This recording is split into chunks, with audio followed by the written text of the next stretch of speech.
Evening all, good afternoon, good morning, good evening, wherever you are on the planet. You're very welcome. Brooksy Space Corner live chat 125, coming to you all the way from London town here in the UK. You're very welcome. This is a bass guitar channel. If you want to talk bass guitars, amps, effects, accessories, great bass players, albums with great bass playing on, just want to come and chew the fat with all the bass friends, you're more than welcome. We're talking the greatest basses of the 80s tonight. We're going to be talking about all those brands, if they were big and prominent basses that you saw on TV, all the bass legends were playing them. We're going to be talking about it. So come on in. Westfort, good to see you. I know you've got a new bass arrived today. You can tell us all about it shortly. Gareth Harrison, good to see you. This is actually the second live chat I've done today. Those of with a keen eye will have seen that I did a live chat earlier on at the Bass Gallery in Camden. And I was in town today and I thought I'm going to pop in and I'm going to do a live chat while I'm there.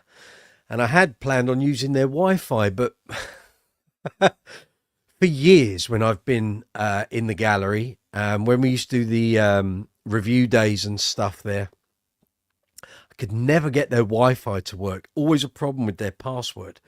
The guys that work there in the store, it all works fine, but for some reason you try and add yourself, it doesn't work, and couldn't get it to work today.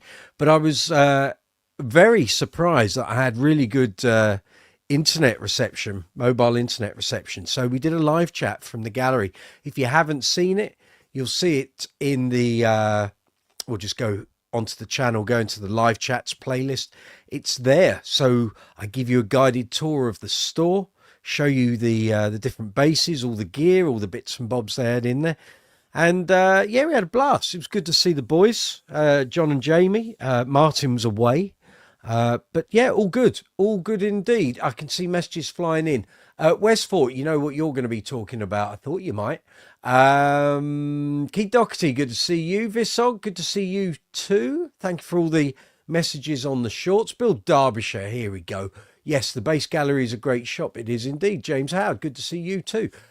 So hang on, I just need to do that. Check that Instagram is running. Is it running? It is running. That's all good. And need to just make sure I've got the emails here. If you want to join me live on screen, you're more than welcome. Email me. There's a ticker running along the top of the screen. It says brooksyspacecorner@gmail.com. If you send me an email, I can then send you an invite. And then if you click on the invite, you come to screen. It's as simple as that. It's really easy. I know Jamie and Rich are going to be a little late tonight. Both have got pressing engagements elsewhere, but they will be here a little bit later, so I'm told. So all good. So yeah, we're going to be talking about the greatest basses of the 80s. Talk a bit about Trace Elliot as well. You can't talk about all the great bass gear and not mention Trace Elliot. It was everywhere in the 80s. Absolutely everywhere. Across the planet, bass players were taking up Trace Elliot amplification, and it offered something very different to Ampeg and acoustic and high watt and Laney and H&H and Wem and Sun and all of that. So we'll be talking about the great green god that was Trace Elliot. So all good. Beat after beat, good to see you. You keep saying, hello, Brooks. My name's Brooksy. Surname is Brooks, but you can call me Brooksy, okay? I keep seeing hello, Brooks. It throws me. But anyway, thank you very much. Thanks for attending. Good to see you. So if you're new to live chats, you've not been here either on one of my live chats or someone else's, come on in. You're amongst friends. We're talking basses, bass gear. You got any problems with your bass gear or trying to set up a pedal board or something's not happening? John Cooper might appear later. John, you messaged me this morning. I was out walking the dogs. I got back and then had to go into town. I will reply to your email as soon as this live chat finishes, unless you appear here on the live chat, and then I'll answer your email directly to you. Beat after beat, it's okay. Don't need to say sorry, but call me Brooksy. BROOKSY. Or if you're really familiar, you can call me Mike. That's even better. Yeah. Gareth Harrison, how's the Trace amp you got last week? I'll tell you about that a little bit later. So again, if you're new to the live chats, come on in. If you're on the mobile app, live chat window's directly below. If you're on the desktop version, it's that way. Okay. There's a box at the bottom that says chat or comment. Put your insertion point or cursor in there. Type your message or your question. Press send. It'll appear here in the live chat window. I will do my very best to help you. If I can offer advice, that's what I'm here for. If I don't know the answer to your question, I'll throw it open to these fine people here on the Brooksy's Space Corner live chat. We're very helpful people. So if you've got a problem with gear or technology or something's just not happening, message. Send us a message and we'll try and sort it out for you. So you've got the live chat window. At the bottom is the chat box. Next to that, you see the emoji icon. Give that an absolute pummeling, if you please. It really helps. Please give the live chats a thumbs up. That's very important. Most important thing you can do for a YouTube creator. Give their videos a thumbs up. Leave a comment in the comments box. Comments box is different to the live chat window. Comments box is in the actual, what can I say, the structure of the YouTube video. You've got the live video. Under that, you've got the description box, and you've got the comments section. So thumbs ups, comments, shares. Share the video out to social media. Wonderful. Subscribe if you wish. That's fabulous. But I don't ask for subscribers because I think it's a vanity metric. It doesn't equate to anything. So, but thumbs ups, comments, shares. Fabulous. Thank you in advance. Now, as I said, at the bottom of the live chat window, you got a comment box where you put your message in. Next to that, you got the emoji icon. Feel free to give that an absolute hammering, please. Next to that, you're going to see a rectangle with a dollar symbol in. That's called Super Chat. So if you like what we do here on the live chat, you like what we do on the channel, if you see any videos here on the channel that you like, you want to help the channel out, you can help financially by donating to the channel. You don't have to. The videos are free. I sometimes wonder if I shoot myself in the foot by saying that, but the videos to watch are free. But if you would like to help me, help the channel, help this video within the algorithm, if you make a super chat donation, suddenly YouTube goes, oh, they're enjoying that video, and it starts firing the video out to more bass players. Then we get more bass players come in, watch the video. All the vertical live streams we've done for the past 5 or 6 weeks, highly elevated views. Thank you very much in advance for that. But again, if you help financially donate to the channel, we suddenly get more and more people. The videos do even better. The channel does better, and bang. You know, that's the idea. That's the whole idea of the channel. So there's super chat. There's also the super thanks option, which exists underneath this video window. You'll see a row of icons. There's the thumbs up and the thumbs down. Please give it a thumbs up, as I've already said. If you're going to give it a thumbs down, then please leave a comment. Tell me what you don't enjoy or what doesn't work for you. Without the comment, I don't know what the problem is. Okay. Virtually every video I put up on this channel, I get at least one thumbs down. I think I've got a bit of a stalker. I have a fair idea who I think it might be, but basically everything I put up gets one thumbs down. Can't do anything about it. They're not going to reveal their identity, so we'll just let them live in their own little world. But you got a thumbs up, thumbs down. Please give the video a thumbs up. Next to that, you got a share arrow, so you can share this video out to social media, email and websites. There's a watch later icon, so you can save this video to watch at a later date. And next to that, you're going to find a love heart with a dollar symbol in. That's super thanks, which works exactly the same way as super chat. Super chat exists when we're doing a live chat. Super thanks exists on every single video, every piece of content on this channel. So again, if you're watching a video, you find something that you find really useful or helpful, or I enlighten you in some way with a piece of advice or whatever, you want to help me, super chat, super thanks. It really helps. Okay. It helps me pay for everything that you see here on the videos, and it helps elevate the video within the YouTube algorithm.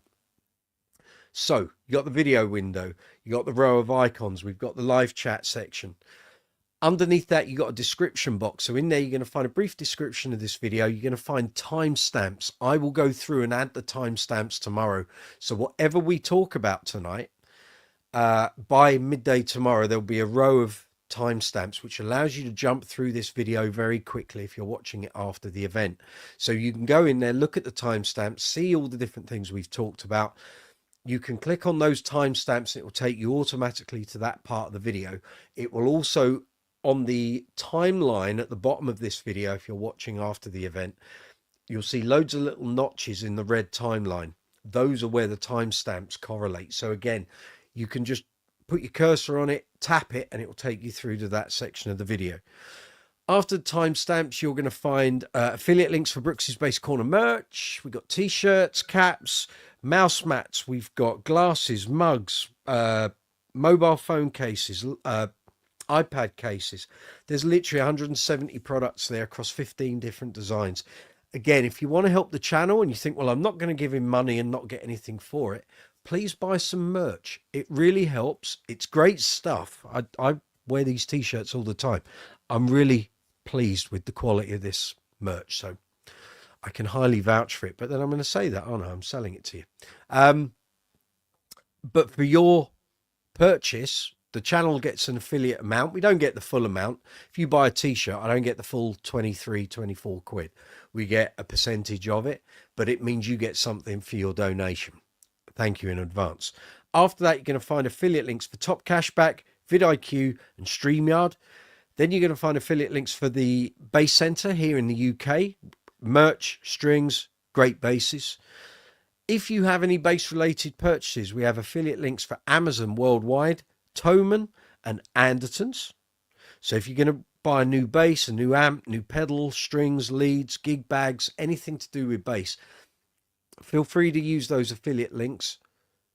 You go through with your purchase, the channel gets a small, I say small, affiliate commission, but all those small affiliate commissions grow to be a bigger lump sum. So again, if you want to help the channel, affiliate commissions, merch, or you've got super chat and super thanks.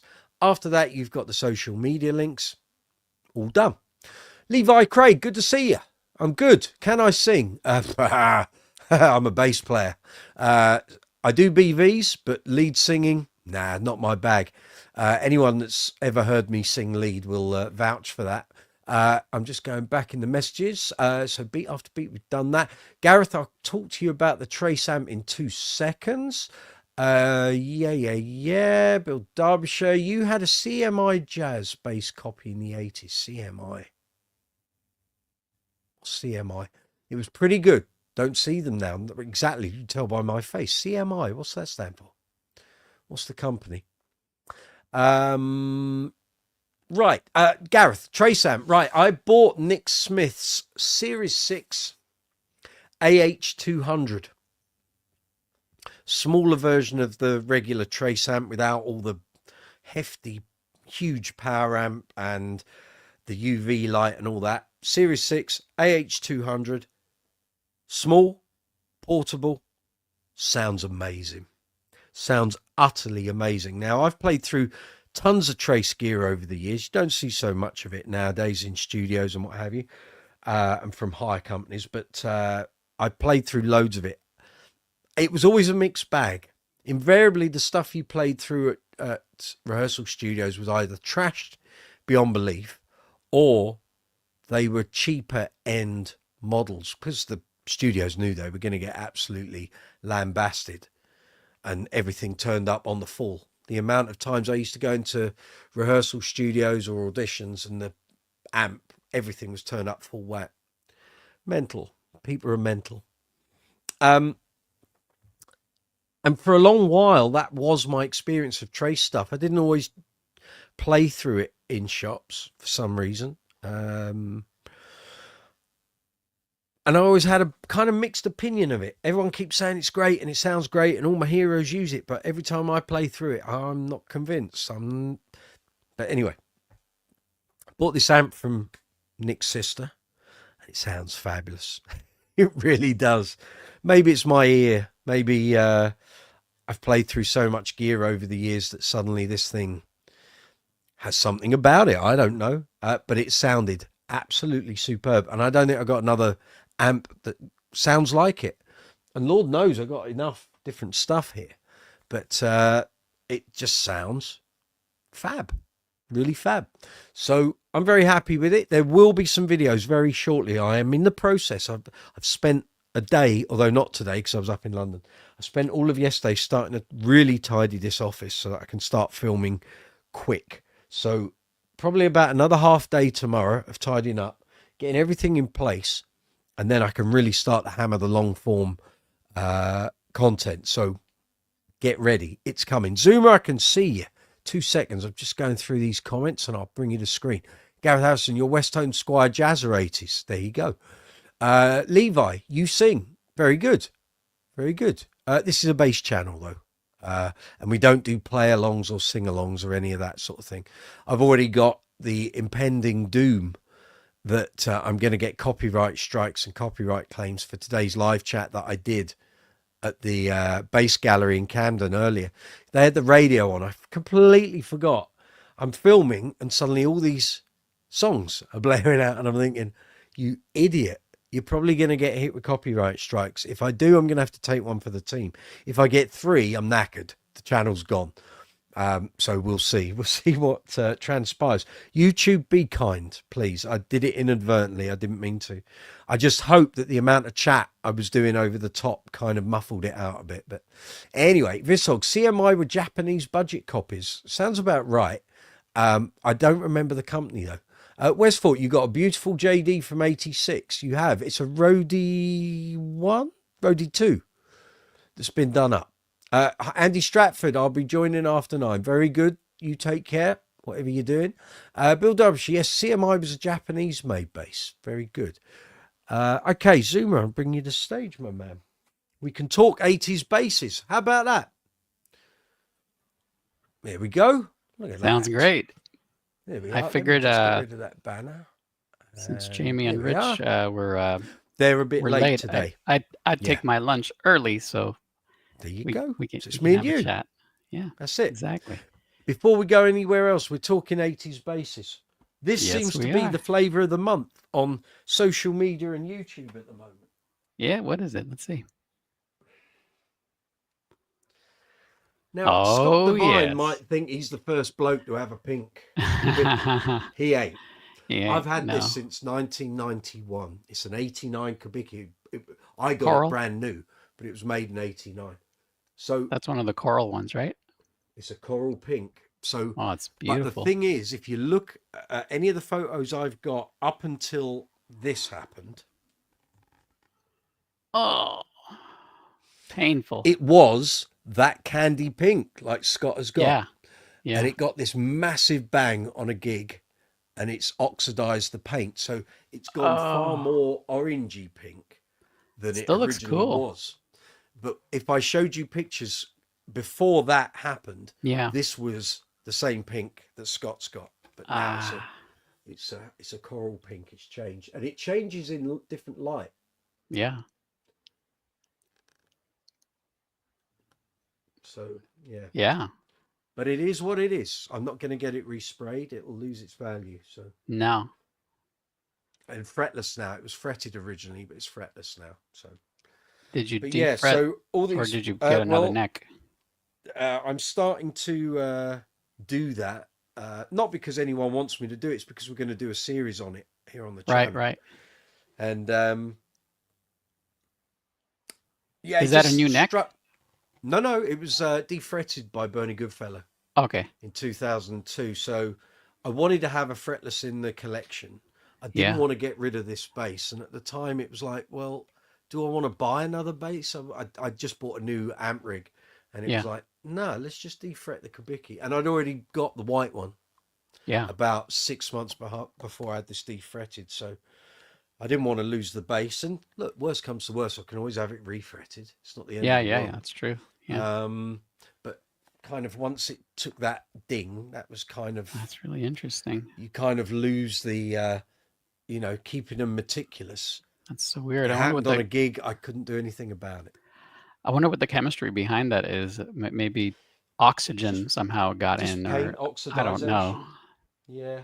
Yeah. And, I tried to cover it with a bit of, I think I used sellotape, heaven forbid. And in the end, it didn't make any difference. Air was getting in, so it is what it is. Yeah. And, better to use these things and go out and play them than just sit there in the box. You Right. know. There's a bunch of messages here. Westfort, that bass is a Roadie 2 that has been converted to a 2A. Westfort's just bought a Jaydee, and it's arrived today, I think. Beat After Beat, good day. He's saying hello to you. Keith Doherty, I used my Trace BLX on Sunday for the first time in a while. Really enjoyed the tone I got. This is it. It's Trace gear. We've all become accustomed to newer gear. Trace has fallen off the radar, that old stuff. And everyone's using all their Class D stuff and what have you. Go back and use Trace. And I read it all the time on the forums and the social media pages. You know, the Trace fans love their stuff. But you forget how good sounding some of that was. And when you go back and rediscover it, it's like, actually, it's really good. My first proper rig. Yeah, I wanted it to be. I thought I was, in fact, when I was 16, 17, 18, 19, I was saving my weekend money that I earned in the working at a local supermarket. Yeah. Was saved up to buy a Trace rig when I was ready to turn pro. And when I eventually had that money and I thought, right, going to go and get it, Hartke had appeared. Hartke cabs were the thing. Everyone wanted Hartke cabs. Looking back, what I should have done, and it was an idea in my head at the time, was to have Hartke cabs and a Trace head. Yeah. Yep. Hartke didn't have a head until 1992. Oh, way back, way later, yeah. Yeah. And when I eventually had that pot of money to go and spend, the Hartke amp had come out, and I thought, well, I'm just going to buy a Hartke head and an amp. Oh, no, I'm not going to bother with Trace. I'm going to bypass it, which actually, in a weird way, might have been a good thing because Trace suddenly got bought up by Gibson and then got phased out towards the end of the 90s. Yeah. And the Hartke thing was ever present and everyone had it. But then the Hartke went the same way. Dry joints, problems, output problems, and shifted it on and went for EBS. Yeah, I kind of did the same thing. At 16, I could finally work. So my first job, well, proper job, I guess, was McDonald's. I used to work at McDonald's. Cool. That's all right. Specifically for the purpose of saving money for a bass amp. And I bought a Trace Elliot GP7 preamp, just the preamp. Right. A QSE power amp. It wasn't that powerful, maybe like 200 watts, but it did the job. Yeah. And a Yamaha, believe it or not, Yamaha 4x12 sealed cab, which sounded really good, even though it was a guitar cab. And that was my rig. Those three pieces, I would cart it around. It's just, I basically bought you carting around a 4x12. Yeah, I basically bought these things that were, you know, on special at the time. So that's a good deal. That's a good deal. That's a good deal. So that I had my little rig, and you know, racks were a little bit more in vogue. Racks were everywhere. Also, so I also had a little, like I think it was like a 80 wireless, which it actually worked all right. But anyway, so yeah, but that Trace preamp, everybody loved the way it sounded. You know, people had way better ears than me when I would record with it for school. They would say, "Hey, that sounds really nice," you know, because it had that sort of tubey warmth, but it wasn't. It was solid state, obviously, right? I've heard Mark Gooday of Ashdown talk about what the old Trace stuff was many occasions, and as I've heard people say, you know, no one did watts like Trace watts. So it's all well and good now in Class D, and people say, oh, it's 500 watts, 700 watts, But a Trace Elliot at 200 watts will pretty much destroy a house. It is loud, yeah. And I don't think they went above. I think the loudest amp they did was 500 watts. Yeah, the H500. Yeah, 500 was all, you know, that. Why would you need more? And we've just got fixated on louder, louder, louder. And as amps have got louder, restrictions, certainly here in the UK, have got tighter and tighter and tighter. And you have to get quieter and quieter. Right. Now, it's just a thing. But those Trace watts were real watts. Oh, yeah. And I can remember playing through stuff at rehearsals. As I said, the tones didn't blow me away. And sometimes you'd have an amp turned up and you think, is that it? Is that all? But it had been thrashed by a million other bands going in there. So you weren't seeing this stuff in its pristine form. This amp I've got from Nick's sister, I don't know its history. I don't know. All I know is it's probably an 88, 89, 90 model. Yeah. And I hooked it up to an Aguilar cab and it just sounded amazing. I was like, wow, Wow. But that's because all the other things I've got don't sound like it, Right, right. and it's all very clear that even like in 2000, 2001, 2002, I wanted my bass amps to be relatively neutral in terms of their tonal characteristics, which is why I wasn't going for stuff like Ashdown and Mesa Boogie and what have you, because Yeah, they have an identifiable tone right. to them. Yeah, And the EBS Fafner to me sounded totally clear. It clearly wasn't. There's a tube in there and it's got yeah, an EBS tone. And as that gear became more prevalent, uh, it was clear that EBS gear had its own tone, but the yeah, trace tone is so evocative of those bass sounds that we heard in the 80s. And, yeah, so many, it was just everywhere, yeah, absolutely everywhere. And weirdly, John Taylor never used it. He always yeah, stuck with his PV stuff, yeah. then went to Hartkey. And I don't know what he used after that because you'd rarely see rigs from about, well, in fact, from '84, he never used a rig on stage. There's footage of them doing the Capitol Records launch of Big Thing, and he had a Hartkey rig. But Yeah. other than that, from yeah, in I fact, Hammersmith '82, I don't even think he's got cabs on stage. I think it was there's all. a guy out there who collects all this John Taylor stuff, pictures mostly. So he has this one Mm, picture. If I find it, I'll send it to you. He has this one picture of like a typed out letter, in a sense, mm, of all the gear that was used on the '84 tour, and it's all custom stuff, like mm. custom three-way enclosure. I don't even. It wasn't a name brand amp. It was just like a PA amp. I forget what the preamp was, but yeah, he wasn't using like, Oh, a interesting. PV stack or a Hartkey or Trace or whatever. We see him with Trace cabs a lot, but it's mostly like for those mime performances, right? I Mm, don't think he was yeah. really I using don't them. Yeah, look. Let's be fair. If John Taylor had used Trace Elliott, they'd have plastered him all over the adverts, that's true too. Yeah, that's true. Yeah, which they certainly didn't do. There's a load of messages. Let me catch up on these. Keith Doherty. Yep, that's the Trace BLX. That's cool. Westfort, the bass looks beautiful. We're coming to you shortly, Westfort. You can give us a full rundown of this bass. Lorenzo from Italy. Good to see you too. Hope you're doing well. Good evening, maestros. He says you're right. You're right, of course. Gareth, that's what I did with my West Tone. I already had a bass with a P pickup, so got someone to defret it. There we go. The West Tone out of the skip that you got for free. Westfort, it arrived today, yeah, in a Dingwall Hiscox case. I know, I saw the photo. Gareth, hence why there are so many Trace Elliott 1200s for sale. People chasing that vintage Trace sound, which it's not. Correct. Isn't Trace owned by PV now? Yes. So yeah, Trace Elliott now, I've explained this before on live chats and on the channel. Trace Elliott is a brand. It's a brand name, like yeah. I'm trying to Marshall. think. Well, I'm trying to think in terms of food. Oh, food. I'm thinking of thing. So basically, it's owned by PV, but it's just a brand name. It's like a sticker. So if they make an amp, they stick Trace Elliott on it, and that's it. It's not made by Trace Elliott. Trace Elliott isn't a company; it's a brand name. So anyone buying Elfs or TE 1200s or anything to do with Trace doesn't matter. It's a PV amp, just with a rebranding on it. That's what it is. If you go looking for vintage Trace sound, you've got to buy vintage Trace gear. I don't know how many times we have to say this on like social media. There are some dimwits out there on the planet who seem to think if it's got a Trace Elliott logo on it, then it's Trace Elliott. It's a brand name. It's not the company that you used to know. It's not designed by Clive Buttons. It's none of that.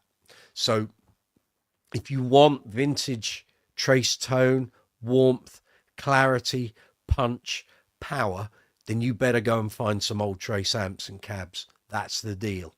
Okay. James Howard, I've still got my old Mark V AH250. There you go. I love it. Use it most days for practice. Well, this is it. I've bought this Yeah, Series 6 AH200 and it's fab. It won't be going out on gigs, so I don't need it to be reliable out of the house. It's here for videos. It's here for content, yeah. comparisons, all of that sort of thing. So there will be loads of videos coming up with that amp in it. You'll hear it soon. Chris Morey, good to see you. Don't think you've been here on the channel before. If you have, I haven't seen you on the live chat, so you're very welcome. Trace Elliott's power sections were legendary. Got it. Thank you. Yes, exactly. The 130 watt amp was louder than most 250 and 300 watt amps. Exactly that. And the AH 500 amp or RA 500 power amps would eat your children. Absolutely. People have ditched all this gear and it all goes so cheap now because everyone wants Class D, easy to carry. But in terms of, and in a pub, no one's going to know. In a club, no one's going to know. If it comes to recording, practicing at home, you can hear that difference. Old school gear, for all of its bad points, there were loads of good points tonally. Big difference. Same with neodymium cabs. The benefit is it's lightweight. You can get it in and out of your car easy. You can put it on a trolley and wheel it through the streets of London. Old gear weighs a ton, but it sounds totally different. Yeah. That's the pros and the cons. You can't have it all. Lorenzo, any doubts about the maestros? Maestros. No, absolutely not. No, what I meant was you're right. We are maestros. Quite right. Quite right. Well said, sir. Yeah, so that's us up to date on the messages. Anyone wants to join me in Zoomer, you can email me at brooksysbasecorner@gmail.com. I'll send you an invite. Click on the invite, you come straight through. Keith Doherty, Chris Morey, I agree. Played through an Ashdown 250, 300 watt before at practice hall, but couldn't really hear it well. So I bought your 80 watt BLX and it blew the Ashdown away. I don't know what got lost in transition between Mark Gooday leaving Trace, setting up Ashdown, because the Ashdowns have their own sound, their own sonic character. Clearly he didn't want it to sound the same as Trace, but there's certainly some elements that I think might have benefited the Ashdown gear that the Traces had. But different designers, different people. It is what it is. And something kind of interesting about the new Trace stuff, because there was I got an email from one of the big retailers over here. I think it was AMS, and so they were pumping the new Cirrus and the new Trace stuff. It was obviously made by the same people, PV. Yeah. I was a bit shocked at how much the Trace cabs cost. The 2x12 and the 4x10 cost exactly the same, $16.99 USD. That just seems crazy to me for a cab. Well, just the cab. That's insane. It's they're testing the water to see what they can get away with. Yeah, that's way too much. And if it doesn't sell, there's going to be loads of gear going cheap in about 6 months' time. You're way better off getting a vintage, hog Trace, know. I'm sure their cabs are not light either, I mean, they don't build them as lightweight cabs. So. Well, the old cabs would. Oh, they're monsters. They do back destroyers. Yeah, I'm sure they're probably. Yeah. Yeah. I'm going to put a little bit of advice here, and goes out to you as well, sir. So, most of you know I've been doing the remixing of shorts from old live chats and sticking them up, and they've been doing very well, helping the channel progress. There's a bunch of shorts I did across 2 or 3 old live chats, and they've gone up over the past week or so. Today, I've gone into my email here for the channel, and YouTube has been removing those shorts, and I'll explain why. What? So basically, I remixed the shorts, put them up, and they did great. But what I did afterwards was, in some of those old live chats, we used to, when I pressed go live, when I was filming on my phone, you'd press go live and it wouldn't instantly correlate with what happened on the desktop. And you'd have to wait 10, 15 seconds for it to catch up. I went back into those live chats and trimmed off that extra 15 seconds. So people weren't watching and they were watching me sat there not saying anything. I trimmed it off. Because I trimmed off a little bit, doesn't matter how much you trim, it could be 1 second, it could be 2 hours. YouTube has now removed those shorts. So tomorrow I've got to go back in and work out which videos I got those shorts from. It probably does this automatic thing where it picks out start and end times, and then you removing the It's 15 seconds exactly threw it that. all off, and they said Exactly that. So it's it's not ah correlating yet, and it goes, oh, I don't like that. We'll just cancel that. So those videos that ah. garnered hundreds of views, So I've now got don't to do go that. back through and do it again. So if you have your own YouTube channel and you create shorts or remix shorts out of existing long Yeah, form content, don't trim the content.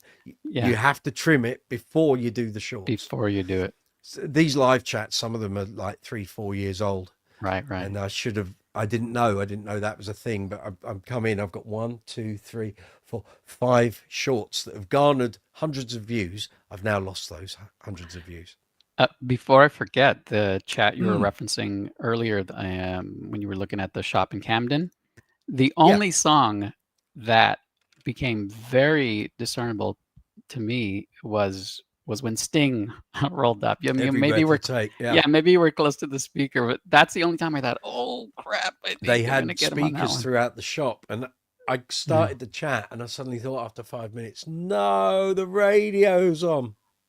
But Sting, there we go. how could you? Hopefully, if anything gets flagged up, YouTube will give me the option to use the AI thing and knock Yeah, the trim it music out or audio something. out.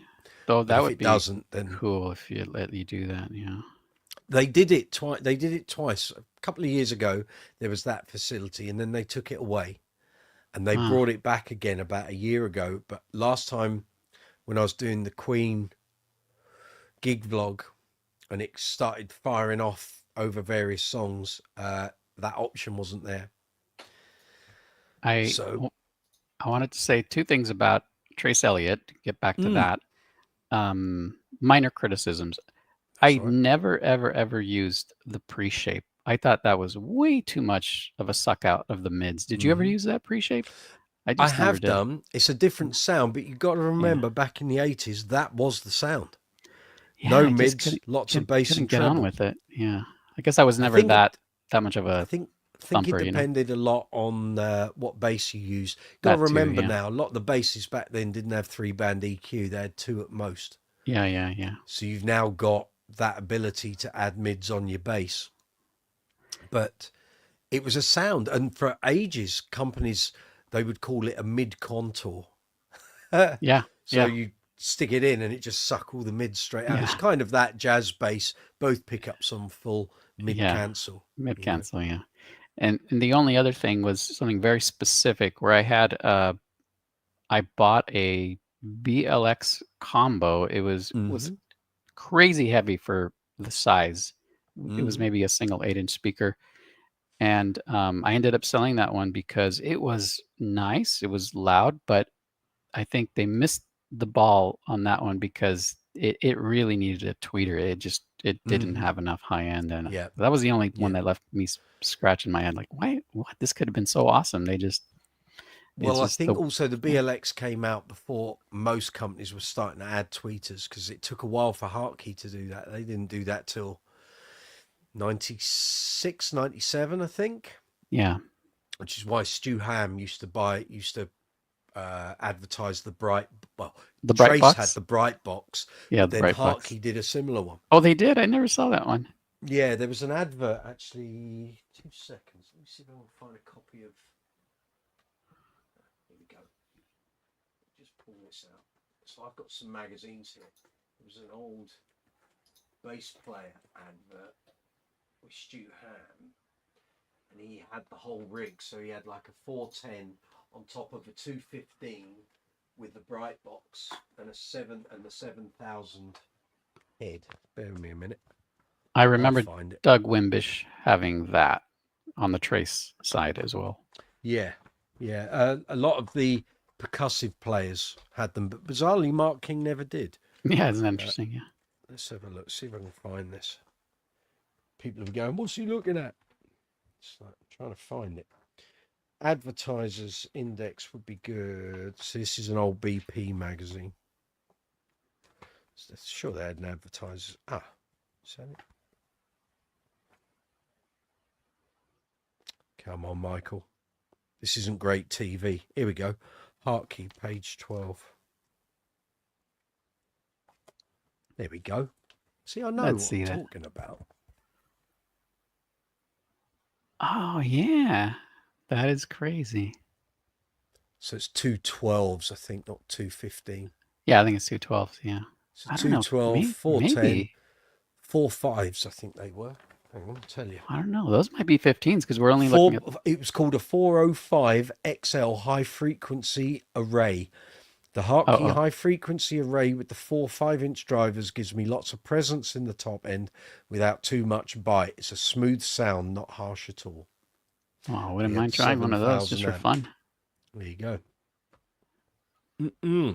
They are out there. I think the Base Centre here in London used to have them because they were the distributor for years until it went to Sound Technology in the early Right. 2000s. And yeah, they would always have those, but you never saw them often. It's like I No, think Hartley used to pump out all the other cabs, but the I don't even those remember bright seeing that. ones. And I know I saw it, but I just don't Yeah, remember it. there you go. Yo, it was a thing. And I guess a lot of, like I say, a lot of the percussive players, a lot of the slap players wanted horns, and then before you know it, Hartley started putting them in on the 410. It went slap bang in the middle between the Yeah. four cones. Right, right, right. Gave people all that top end clatter. Lorenzo, there we go. Jaydee Bass Society. Hello, hello, hello. Fellow Jaydee Series 1 Mark King bass owner here. You own one of 2 JDs ever. Oh, put your teeth in, Michael. You own one of 2 JDs ever built with infinity inlays. Very good, sir. Well done. Keith Doherty, the BLX 130 has a tweeter. The 130s came out Okay. later. I think the original BLX, was it BLX 80? Which I is what think you it's, were I think that's what I mentioning had, earlier. the 80, Yeah. yeah, and it didn't have a tweeter, and And did it have it, it had that the weird slit port. in the front? Yeah, Yeah. it Yeah. had that, and it was Which was so meant heavy. to I'm telling focus you. bass frequencies, but they were, the Yeah, trace were it heavy. had a lot of bottom end. I give it that, but it just, Yeah. I wanted it for practicing alone mostly, and it was Yeah. just, Yeah. it was not that inspiring. Chris Morey in the early 80s, slap and pop was everywhere, wasn't it just? Speak Oh to the yeah. guys at the Bass Centre that worked there. Saturday morning was like being in a typing pool. Yeah. All the Yeah. slappers were in, trying to slap as fast as they possibly could, plucking G strings. Like, I'm sure they must have had a box of old knackered G strings, and they just went, as soon as someone went, oh, strings bust, they go, yeah, there's another one. Oh gosh. And do that. And the pre-shape dipping the mids made it easy to dial in the tone many bassists wanted to hear in the shop, of course. However, the button could also be set to flat. Yeah. Gav Harrison, how would the ohms work with 3 cabs? Well, that. Oh, now you are asking, aren't you? Well, the 7,000 was 700 watts, and I think that ran at 8 ohms. Might have gone down to 2. I don't know. I never owned the 7,000. I had the 3,500. You would I need don't to know. make sure it could handle 2 ohms. That's the Yeah, bottom line, because it's I going to be think less than 4 ohms. Google it. Google it, Gareth, and there may well be an image of the back of a Hartkey 7,000 amp, and then you can sort of take it from there. There may be some of the old manuals. You may find a manual for a 7,000. Funky Hobbit, Mr. Mark Palmer, good to see you. Evening, Mr. Brooks, Mr. Zuma. Early gear for you was a Trace AH 500X and cab. Well, you weren't holding back, were you? That's That's powerful. yeah. Man, Then that's had a top. Fender Dual Bass 400 and a Hartkey 410. What made you go for Fender? When you've got a Trace AH 500X, what made you go for a Fender Dual Bass 400? I don't get that. That was for the other I band. don't get that. Hartkey 410, I understand that. Like I said, earlier on, I very nearly ended up having a Hartkey cab and a Trace head. And I know Nick from the Bass Centre, Nick Owen, he did that for a while. That was his rig before he kind of went all guns blazing with Ashdown. He used to have, he would do Hartkey cabs and a Trace head. And he swore by it, said that was just great. Funky Hobby, Stu Ham. Oh, okay, because he went for Fender. Stu Ham, before his Hartkey endorsement, had Fender stuff. I remember there was an interview with him in Guitarist magazine, which I've got in the rack over there. And he used to, before the Hartkey amps, I know he had the Hartkey cabs, but he would use Fender amps. So There you go. Chris Morey, on the other hand, SW amps, which we also can't get him in today, I tell you. Glue's not sticking. SWR amps, which we also sold a ton of, had a mid-dip built in. Yeah, couldn't be set flat. It sounded great in the shop, but not ideal for rock bands. I hear you. I remember loads of bass players buying SWR and taking it back, saying they couldn't get the rock stuff that they wanted to do. Mark Palmer, the EBS TD 650. See, I hated that amp. I absolutely hated that amp. I used it for one show and I couldn't get anything out of it, so I swapped it for a Fafner. Say swapped it, I just took it back to Bernie and said, this is not working. Chris Morey, by the way, I'm very familiar with the Bass Centre. You managed the LA shop. Well done. From when we opened in 86 until I left in 93. Say hello to Barry for me. I will. I don't know if you know my channel, but there's an interview that I did with Barry back in 2016, which I edited up back in November last year. You might want to have a listen to that. There's all of that. It's all on there. Wait. Who managed the? I mean, I'm familiar with the Bass Center in Los Angeles. Chris says he managed the LA store, the LA version of the Bass Center, from 86 till 93. I'm pretty sure I know who he is. Oh, there you go. You see, I have this picture, as a matter of fact. Well, I'll share it with you later. But yeah, I have a picture. Keep it clean. Yeah. No. Yeah. No, Keep everybody it was behaving in the picture. We're not talking hairy legs and pink straps. He arrives a little later. This isn't the script channel? No, well, if you're going down that road. Hassan Iqbal, what is this? It's a strip show, can't you tell? Idiot. Sorry. Well, I mean, okay, so shall we go? Exactly. Yeah, I know where that's been, thanks. That's Hassan, right. This is a bass channel. I know you've probably come in off of a shorts feed, a vertical live stream feed. We're talking bass guitars, my friend. Bass guitars, bass amps, bass effects. We're all bass players. If you want to join in the conversation, feel free. If you're here for cooking, we're not doing that. That's next week. So, yeah. I miss the cooking episode. Every time I have a look, I can't find the cooking episode. It's never not funny, frankly. Funky Hobbit, heavy, 105 pounds. What, the EBS TD 650, was it? Or are we talking the Fender? Why has my voice gone all high there? I don't know. I don't remember that amp being that heavy. I know the Fafner isn't that heavy, that's for sure. But I had the TD 650 for a couple of days, took it on a gig with a Hartkey 4x10 Pro line, took my Hartkey rig as well, used the EBS rig for one set, used my Hartkey rig for a second set, and then mixed and matched for a third set. And I could not get the TD 650 to give me any mids. I was cranking the mids on that. It weren't doing mids. It was just doing bass and treble. And I said to Bernie, I can't use that. That's not going to work. So you need to give me an EBS amp that can do what I want it to do. Set my rig up in his workshop and he goes, I know exactly what you're saying. Try the Fafner. Tried the Fafner, plugged it in, bang, everything I wanted was there. And that was it. So TD 650 never did anything for me. Bag End 410s, now they were good cabs. Awesome tone with the Alembic Series 2, I bet. Keith Doherty, I vaguely remember reading about the Trace Bright box. They had one at the gallery probably about a year ago, I think. I went somewhere and I remember it being, I think at the back of the gallery, it got all dusty and it just looked bloody awful. And the green wasn't green anymore. Oh, Christ, that thing's had a hard life. You do see them pop up on occasion. I'm pretty sure it stated that the bright box didn't affect the ohms. Oh, okay. Could be remembering it wrong. It's also hazy these days, isn't it? I know what you're saying. Chris, yeah, I listened to the BC interview with Barry many times. Thank you very much. Thank you. It's you. You've given it all those views. Fabulous. Well done, Chris. Gareth Harrison had a Hartkey HA3500. Had 3 go down on. Do you want to rephrase that? 3 go down on you. Anyway, in the space of a few months, I ended up swapping for a PV Mark III head. If they were second-hand Hartkeys, I'm not surprised. They were so susceptible to dry joints. The one I had, I think I had dry joints on it 4 times, and the ribbon cable for the LEDs on the EQ went twice.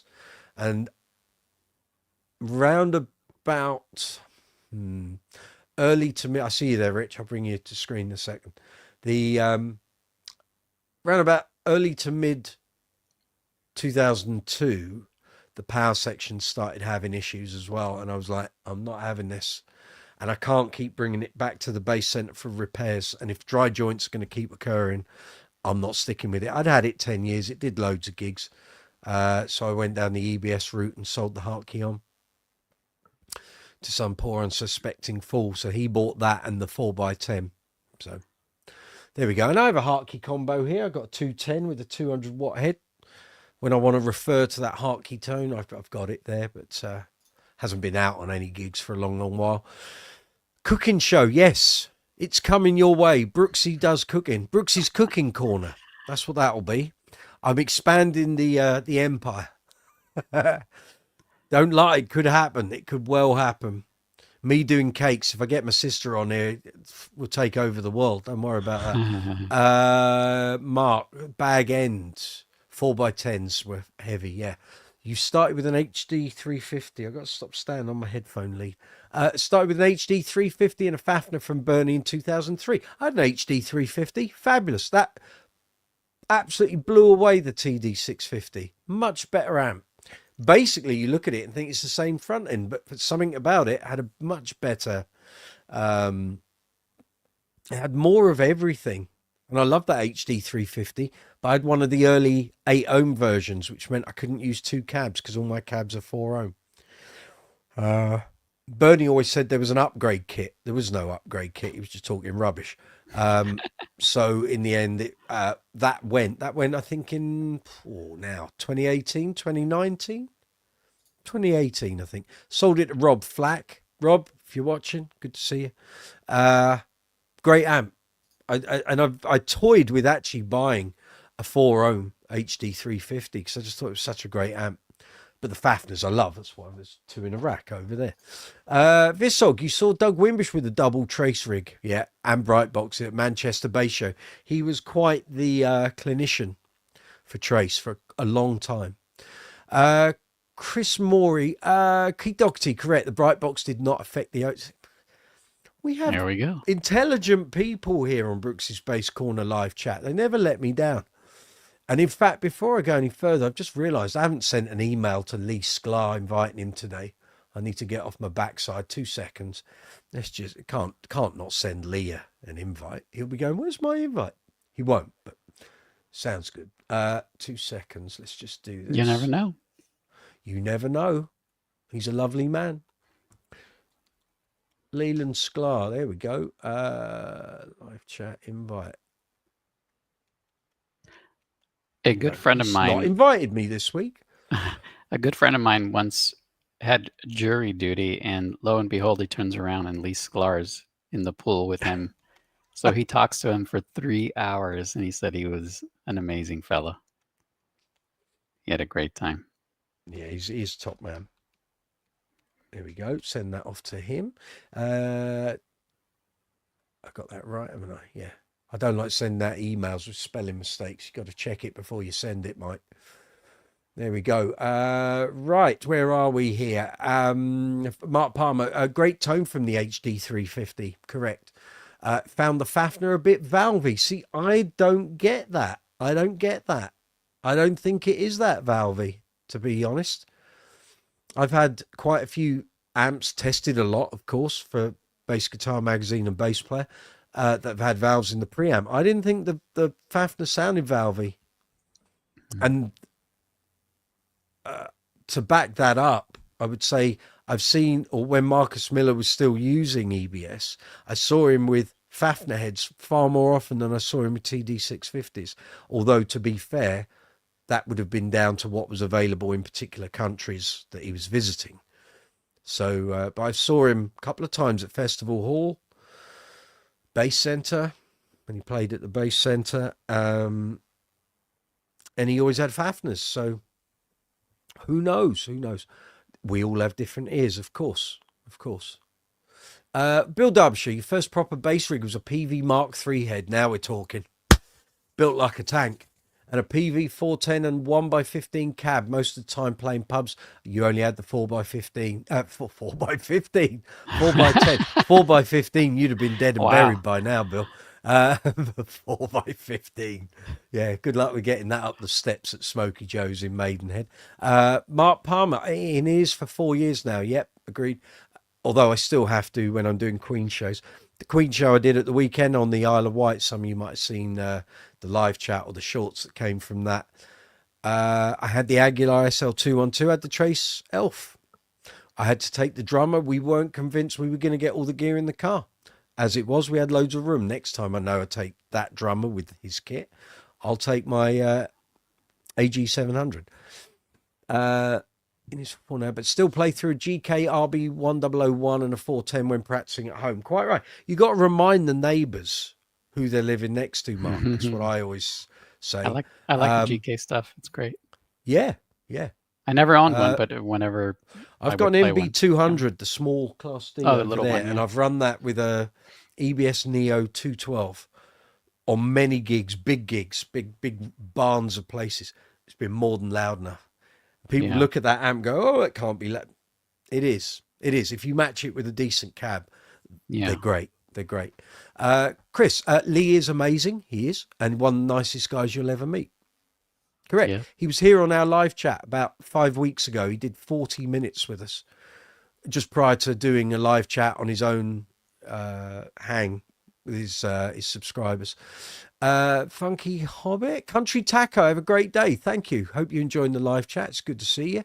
Right, Mr. Fitton Perkins, bringing you live to stage, young man. There we go. Let me just do. There he is. That's the one. There we are. Good evening, John. Bringing a touch of beauty and reverence to this live chat. You, how are you, young man? I'm okay. And you? Yes, I hear you have a pink purchase.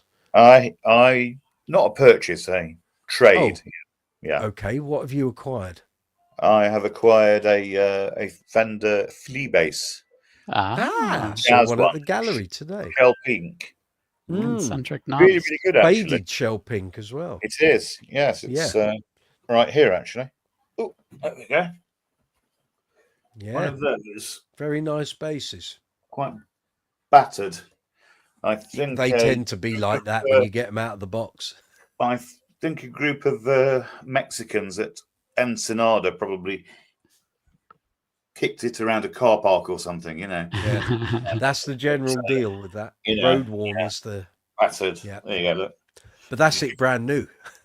Yeah, I know. Exactly. Yeah. Weird, isn't it?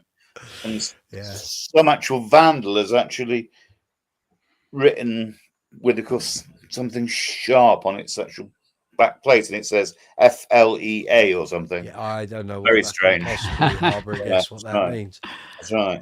French lunatic fringe or something. Yeah, something like that. Yeah. Well, enjoy. That's a nice bass. That's a nice bass. Yeah, it is. So, how did you acquire that in a trade? Because they're not.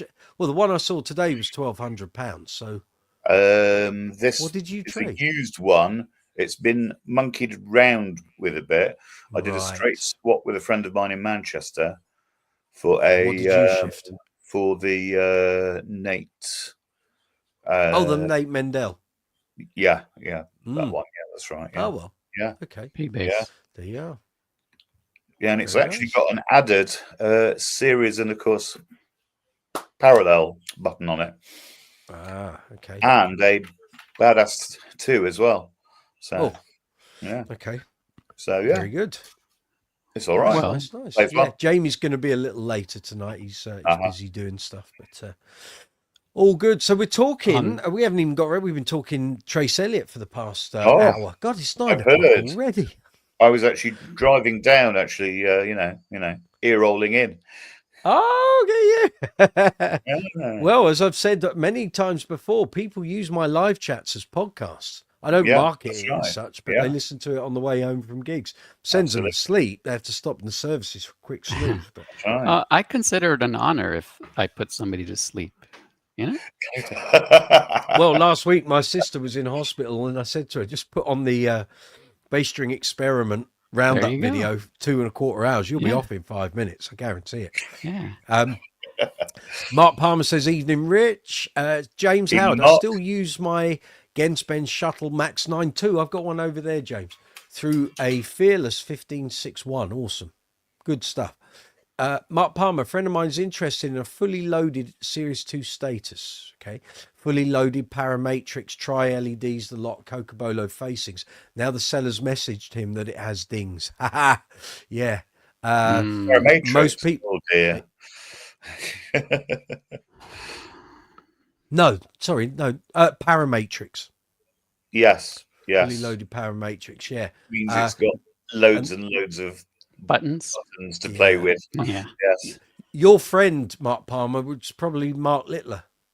He's after a full, gleaming, nicely polished, top of the range S2. I saw his messages on Facebook. Status with dings. Got to take it or leave it. Or I you're going to have have an to get it 18-year-old S2 Classic, not parametric, but everything else. No LEDs, though. That I've had since 2007. Right. And of course, they can prize Are it you out selling? of my cold, dead hands. The seller's asking 5K plus. I think I've seen this bass, yeah. Well, they will, because that's what people pricey. think they can sell them for. Yeah, I'd say with, of course, that kind of spec, it should fetch about 4, probably. My question, Mark, is Mark Littler's a lovely chap, Yeah. but he's looking for pristine stuff, and invariably, having known of the man for 25 years, he'll end up selling it anyway. Right. Okay. No, he's a fabulous player, lovely guy, but he just buys tons of gear and ends up selling it. So personally, why doesn't he just buy it with dings, offer a little less money for it? Because he's going to sell it on anyway. He's not going to keep it. Question is, how many bases does he currently own that he had 5 years ago, 10 years ago, 20 years ago? He doesn't hold on to anything. He buys it, plays it, shifts it on. Yeah. In which case, you know, you're not keeping it to sell in 20 or 30 years.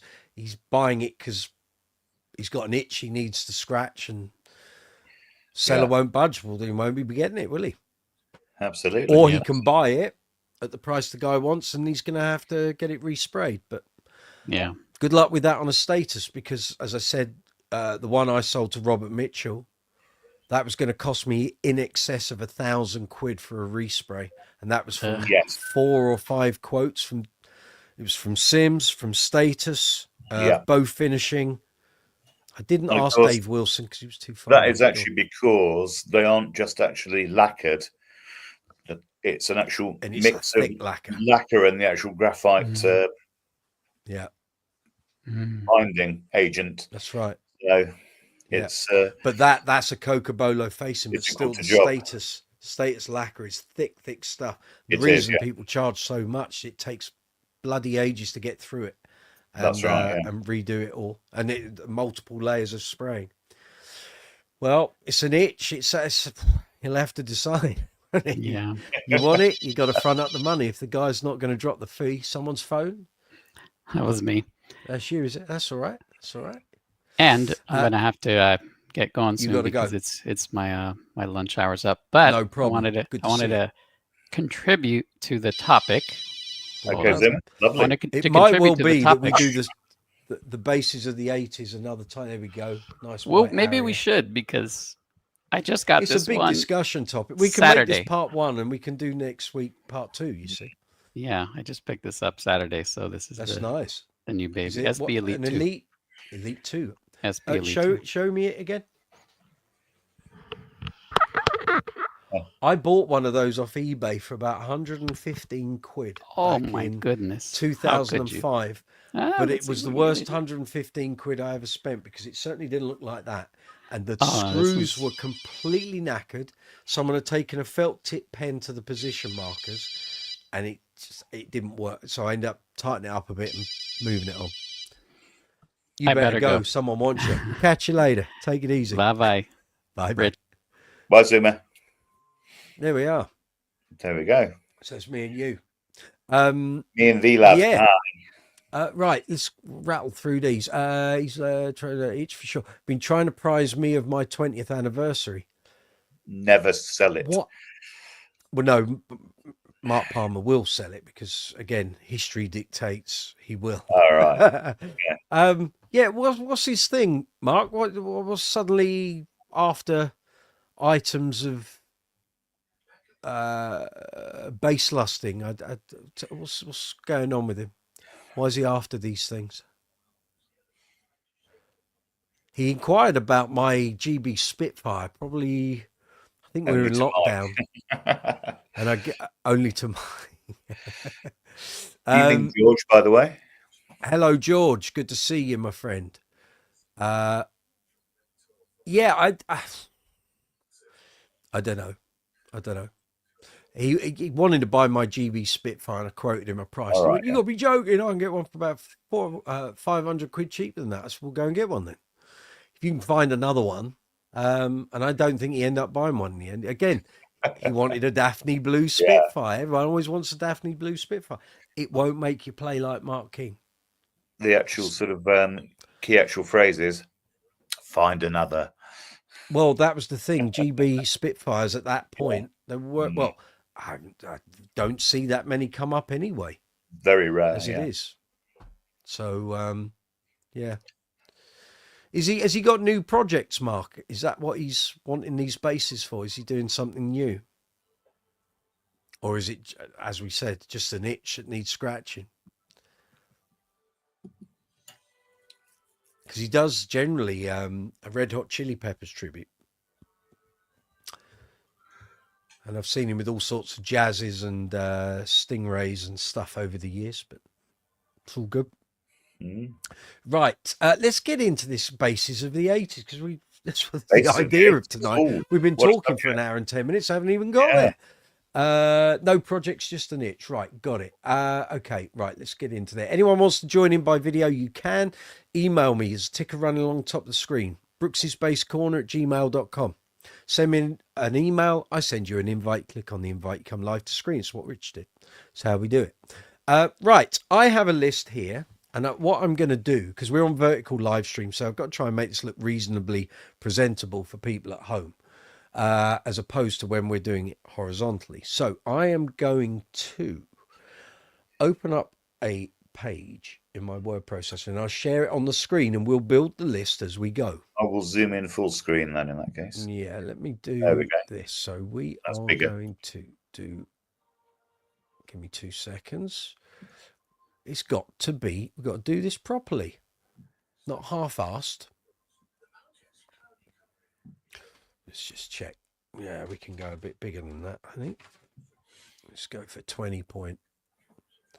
Really check everyone's eyesight out. Right, there we are. So, and let me reading glasses. That's it. Bifocals all round. And then I can share that screen so you fine people get to see all this, you see. And we want that. Now let's see how this looks. Do you have Westone on the list? Not yet, but I can do that. So we can rattle off the names and then we can talk about them, or I think we should do them one by one. So okay, I'm quite happy to do that. So let me just pull that across. Move that one there. Very exciting and technical. I'll tell you. Well, you just we're an entertainment channel, you know. Got to give people. Here is a blank page cursor. There we go. We just go. Oh, so it's all working. Hurrah! Right, number 1, West Tone. We can stick that up there. Yeah. Thoughts. I'm just quickly messages here. Project Westfort's there.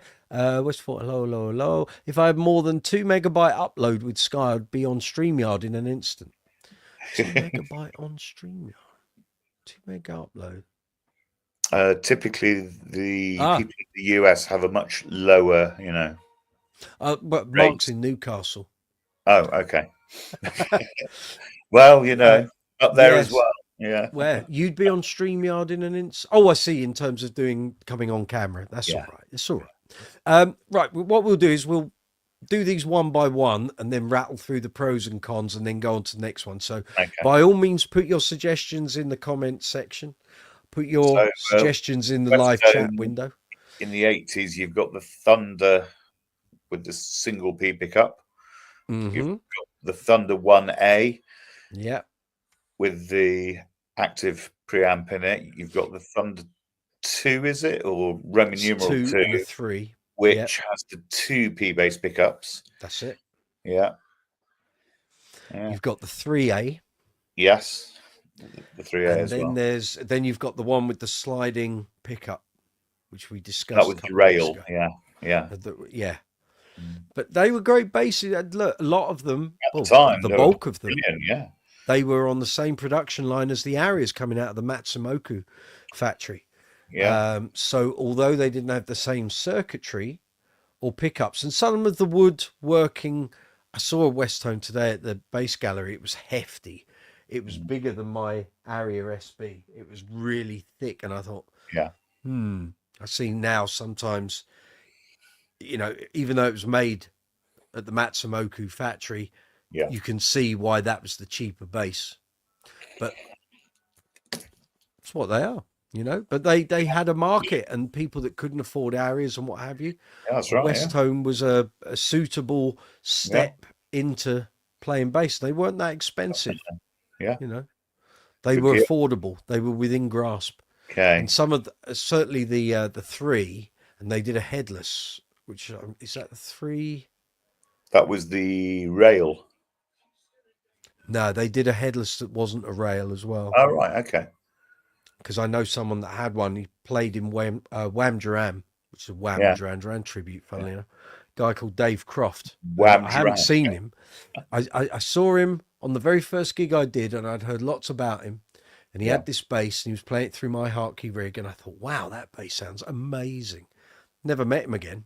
Never seen him in 30 years. He could have croaked for all I know. You never know. But that bass was amazing. And I saw one, might have been at Bass Direct, I think, or it might have been at the gallery. I think it was Bass Direct, they had one. And I thought, Christ, there's one of those. Not that I'd ever use it. I've got enough basses. I don't need to be going buying West Tones, but they were really good. And when you heard those things, it was like, I understand why people like them. I understand why they're popular. Very good. Very good, yeah. Right, next up. Number 2. Jaydee. Oh. Westfort said it already, so we're going in big. Yeah. Now, where do you want to start? There's plenty here. And his lordship hasn't even arrived yet. Roadies. So Roadie 1, Roadie 2. 1, Mark King version 2, Mark King version 3, the GA24, yeah, all of Calibas. Yes, Calibas as well, yeah. Yeah. Supernaturals, session model. Yeah. They were such a thing. Yes. But let's be fair. If Mark hadn't taken them up, would they have been popular? I don't know. Absolutely, yeah, that's right. I don't know. I mean, George Anderson is a good advocate for them. Shack Attack kind of had their day, but people weren't necessarily buying them in the numbers that they have done over the years, were it not for Mark. They just he was such a spearhead for that. And look, every brand of bass that Mark takes on sees a huge takeoff in their sales. I have another suggestion for the list for if you haven't got it. Go on. Honer. Yeah. We can have that. I guess what we need to do is just write the list, and then people can probably comment. easier. Yeah. That's right. Okay, let's get that. Honer. I've got Spector. H. Yeah. Hope everyone can see this at home. Do I need to make that even bigger? Probably do, actually. It's legible. Here we go. I've got Wall.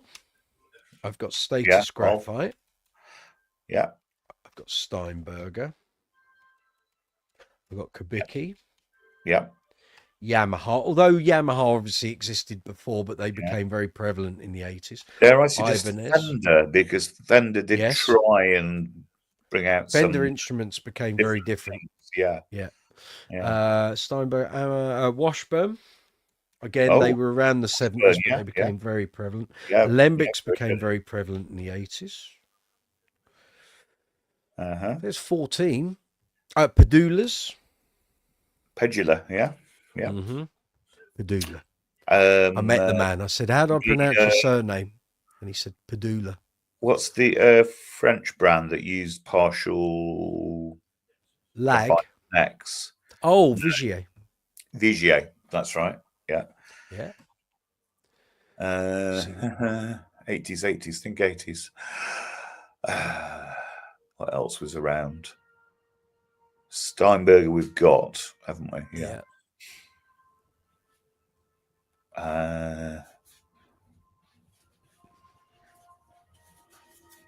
Tobias, well done, Chris. Ken Smith too.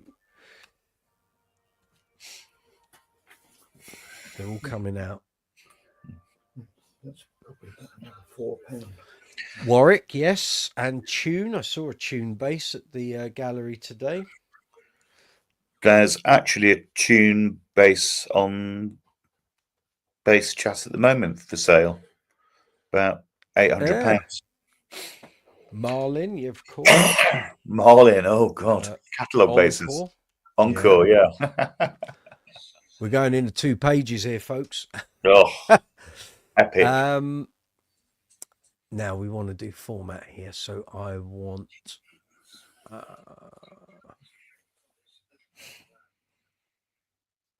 to. Is it that? No, it's not that. I know the thing I'm wanting. No, it's not that either. It's a way I can have multiple pages on the screen at the same time. I'm actually trying to remember the name of the what was the Japanese lawsuit company? Oh, Tokai. Tokai, yeah. Yes. Very 80s.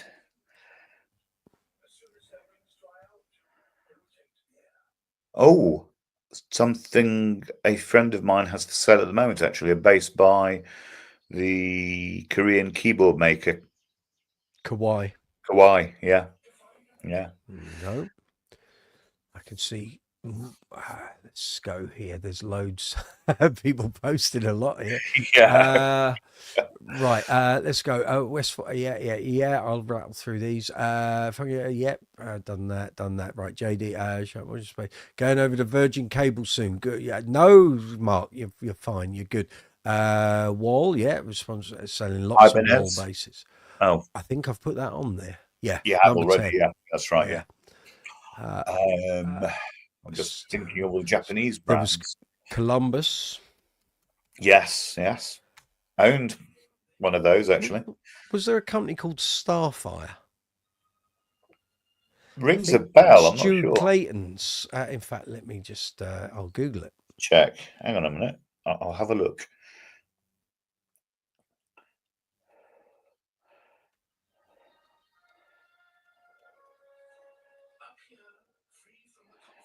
There was indeed, yes. Yes, there you go. Yes, it's also obviously a model for Guild.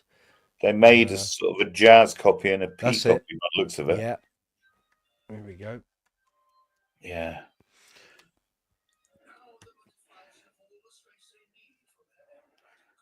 Music, kind of Music Man and more 70s, I think. But Music Man were very prevalent in the 80s because the Stingrays and the Sabres were getting quite expensive, and a lot of people bought the original sub with the sort of checker plate guard on it, which was a US base. This will help. Cheat. Yes. Yes. Well, it's got a whole thing here called Base Market. Saying so had all the I'll shout a few of these out and you can say yes or no. Okay, Charvel, definitely yes. Jackson. Yes, Jackson's as well, because Charvel's and Jackson's were used on the Status Quo Ain't Complaining album in about 1988. Yes, definitely. ESP, ESP. more known for their Yeah, guitars than basses, Yeah. but there we go. Got a couple of Fenders. Fernandez. There we are. Fernandez is the other big one. That's right. Yeah. Yeah. G&L.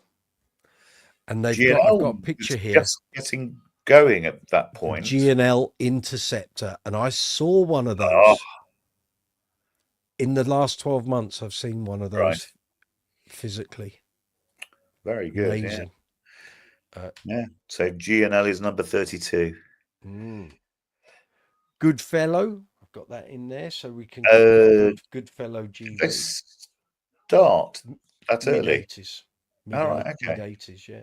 Well, the second bass that Bernie ever made was the one featured on Style Council at Live Aid. Oh, right. Okay, yeah. We've got Hondo. Wow. Names from yesteryear, aren't they? And I suppose always popular, Mm-hmm. Hofner. See, I think of that as a 60s bass. I don't think of it as an 80s thing. Yeah. And I suppose the sort of the connotation built cheaper versions didn't really. Oh, the Overwater original, phenomenal bass. Yeah. Do look, PRS came out then. Yeah. Wow. Looking back at Squire, of course. Did I forget Yes, definitely. Star Force. There we go.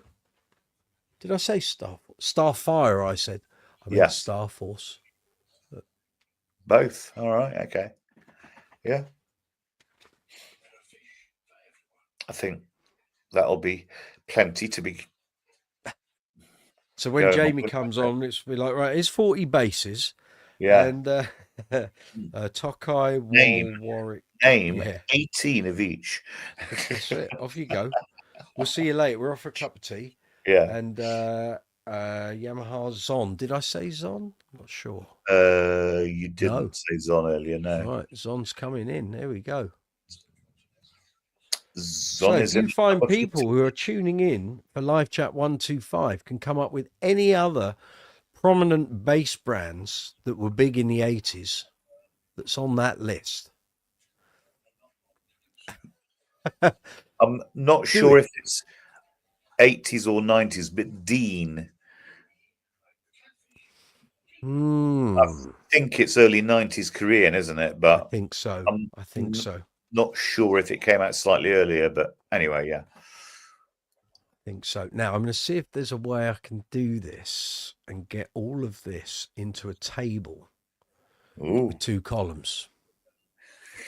So let's see. I want it on one page so that everyone can see it, but might not work. No. Right. Okay. Right. What we're going to do. How about splitting the 2 pages and putting them side by side? I'm going to create a new. I'm going to create a new table on a new page. I tell you, this is riveting stuff, and then everyone can gripping, see it yeah. So we will do this. We're going for 2 columns. We're going for 20 rows. Right. And there are people up there going, I've been at work all day. And I've been working on word processor all day. And that's this joker's just putting tables in a document. There's method to the madness, people, I swear. How about pressing edit, select all? I'm trying to do 20 per column. Oh, I see. Ooh. Oh, I see. It's put it all in like that, hasn't it? Bugger. Right, undo that. Don't be a dope. Oh, actually, yes. What am I doing? No, I can do that a different way, can't I? Right. Go again, Mike. I can only hear you by sound, Richard. I dread to think what is going on there. I was drinking out 2 columns and 1 row. There we go. That'll be the Vimto, probably. It is, yes. Yeah, I see. Finest Vimto. No added sugar. Of course.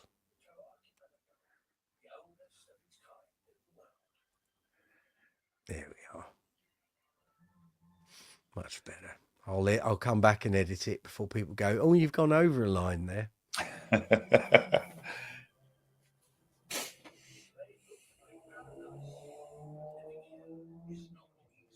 There we go. That's better. There we are. Right. Hang on. We'll just reduce that a little. There. Hopefully, everyone can see that. Just make that a little better. In fact, let's just do the whole thing. There. Is that working? I can't see it on the screen. It hasn't updated from our list yet. So you need to share. I'll tell you why. Yes, I need to share that one instead of that one. Bear with me a moment, chaps. No problem. Riveting TV. People I'll tell you, this is what they pay for, I tell you. And then we're going to share. Hoovie's Garage and, you know. Yeah, well, I'll tell you. Got it all, hasn't he? All those channels. That, and we'll do that. And then we're going there. And that's the fella. Or even, dare I say, Davey 504. There we are. Thank you. So I now need to zoom in on that. There. That's not bad. It's really small due to the. It's very small, right? You know, format. Right, hold on. We have options here.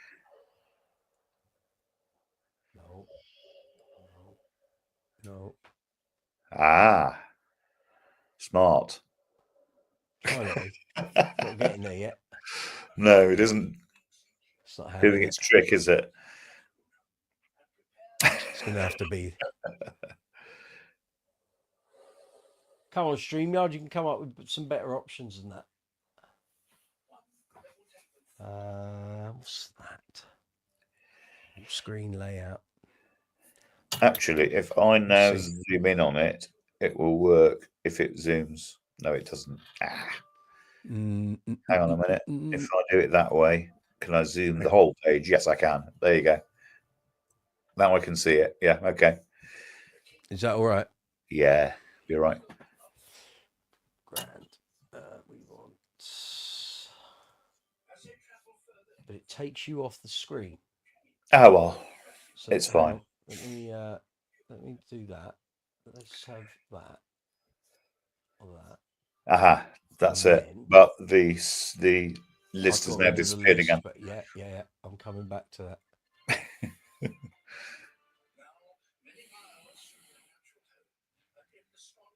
It's coming. Mind you, so's Christmas. Hold on. There we go. Well. Come on, StreamYard, get your act together. It'll work. It'll be fine. We get the idea.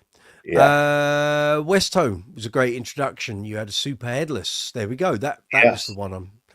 You swapped it for a pink Series 3 Jaydee. Long since disappeared into the mists of time, I would wager. Was the West Tone headless called a unicorn? Might have been. Have been. Jaydee Mark King was the reason we sold several in LA. I bet. I was listening to a 1987 club recording from a place called Toad's Place that was on a Level 42 channel yesterday, and Mark's voice was gone. Chinese way was slightly embarrassing. He could not get the power. Clearly they'd been on tour for quite a while and they'd done loads of gigs. My word, I've never heard him that rough on a gig, but there we go. Abigail Gabby, hi, welcome. I guess you come in from the shorts feed. We're talking bass guitars here and basses. James Howard, you still have your old bass collection, SB301, if that counts. Bass collection, yes, I remember them coming. Yes. That's going to push us to 41. Bass collection, okay. They were called the Speakeasy Base, weren't they? That's right. At some Yes. point. Yeah. Yeah. Yeah. Good call. Well done, sir. Status Oh. already there. Number 6. Go Oh, on. no, What you you're right. all in? No, Sure. I was thinking of ATK, but of course, Ibanez is on the list already, isn't it? Ibanez. 80Ks came out in 84. 94. Sorry. 94. Is there really? All right. Okay. Yeah. Mark Palmer, The Old Story. I've not heard this, so I'm taking it on your word. Jaydee made SA0003, which was Mark's first Jaydee, for Stanley Clark, but he did not pay. So fate took that bass into Mark King's hands. I guess that would correlate, which is why it was sold on, or was put into the shop in Denmark Street as sale or return. So obviously it had been made for Stanley Clark, hadn't sold. They decided to put it into a store in Denmark Street and wait for it to sell, which it clearly did to Mr. King.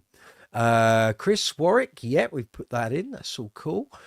Tune, that's in. Marlin, yeah, that's there. Vigier, yeah, Vigier. Tobias, Ken Smith are both there. Pangborn, well done, James Howard. Pangborn, oh yes. I knew we had you on here for a reason. There we go. Very good.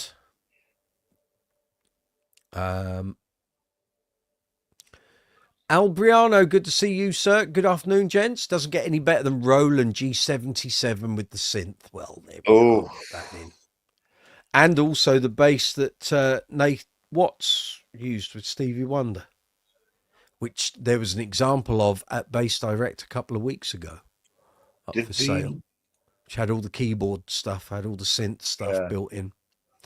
Federa, yep, that's the one I showed you the other week for sale with the graphic on it. Ovation. Yes, yeah, we can have Ovation basses on there. Which I actually know absolutely nothing about. So I don't think I've ever seen one like that. No, I haven't either. Sadowski, good call. Thank you. Had he actually started building then? Have I started building? What are you on about? Sadowski. Hey? Roger. Had he actually begun building them? Oh, now that's a question, actually. Because I thought he started his main sort of US shop production in the 90s. Could be. So I may be wrong. Let's have a Google. Let's have a look. Let's get some meat on the bone, shall we? The first Sadowski bass was a PJ 4-string built in 1982 for Will Lee. Oh, I'm wrong. There you go. There we go. Early Sadowski info. Here we go. Oh, God.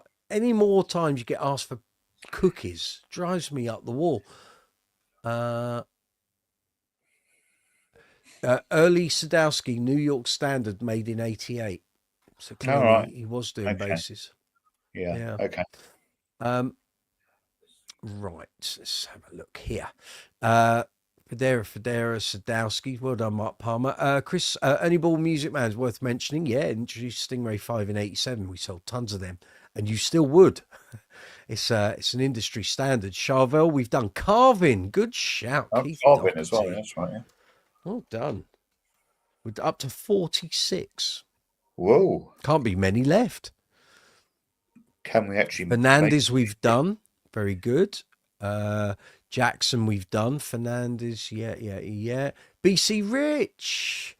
Good Lord. I tell you. Someone's got news on in the background. Or TV adverts.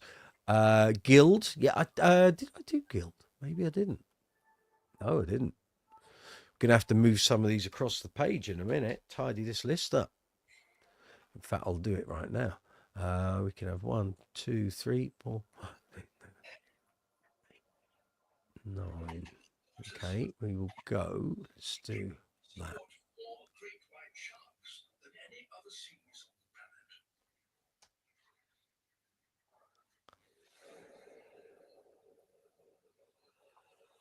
Here we are. Ah, we're missing a 31. Anyone got one there? Tell you what, I'll just put that up there.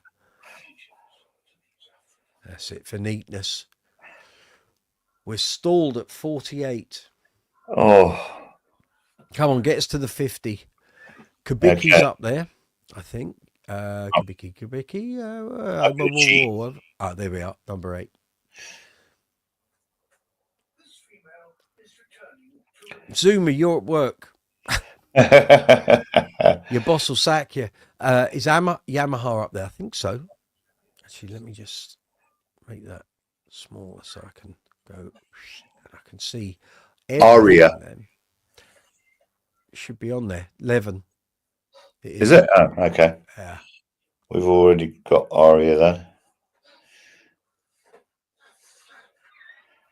then. Music man. Rickenbacker? Now, I had that on the list, but I don't remember him being that big. Oh, well, Bruce Foxton. All right, I'll give you that. And also Cliff Burton. Burton as well, yeah. Yeah. Hamer, good shout, sir. Well done. Tell you, get these ex-managers from the base centre. We get it all, don't we? Also Kramer as well. Echo, James Howard. Echo, 80s? I don't remember Echo. I do remember the brand. I don't know if it was an 80s brand, but Yeah. I'll let you have that. Tokia jacket. Do you mean Tokai? Tokai, yeah. Mark Palmer. Got it. I think already. Yeah. Barty. Hey, welcome. I think you've been here on the live chat before. Good to see you. Hamer, we've done. Oh, you just want me to type your. Oh. Sorry, there's always one. And that's not it, is it? It's that. That's the one I want.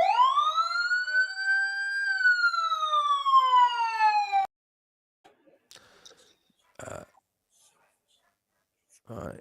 Fernandez, we've got PV. There we go. Do we have? I did put PV number 38. Yeah. Okay, we've got that one. Charvel, we've got Lackland. Yeah. Lacklands weren't out in the 80s. No. Okay. I don't think so. Let's just Google that for confirmation, because we don't like to be wrong here. Fernandez, we've got Moon. Yeah, I'll put that in. Let's have a look. Lakeland Bases started in 94. Oh, okay. Very good. Yeah. Started by Dan Thingy, wasn't it? Dan Lakeland and Hugh McFarland. Yeah. Production of Lakeland Bases began in 95. And another Japanese producer, Yamato. Okay. YAM. ATO. ATO, yeah. And what was the other one you said? Moon. I got that. There was another one you mentioned. I don't know. Honda. Oh, okay. No, that's in there. Okay. Gareth, you sent me an email. 2 seconds. I'll send you an invite. I want that. Ooh, just a rare one. Go on. Vantage. Oh, well played, sir. Well played. Vantage, yes, before not Vintage, which is JHS brand. Oh, and even rarer, Greco. Yes. Right, hold on. And another Japanese what was the brand. other one? Vantage. Go on. Franconia. Franconia. Yeah. Can't say I've ever heard of those, but they look a bit like the wide-bodied Arias, like the okay. Yeah. SB series sort of thing, the thousands. Yeah. Ampeg. Bases, yeah. Yes. Mm-hmm. Ampeg actually did them out of clear perspex, in actual fact. Yes, they did. Yeah. Zoom has sent me a picture of Chris at the base centre. All right. How's about that? Zoomer, is that you in the picture, bottom left? I don't know if you're watching. He should be at work doing some work.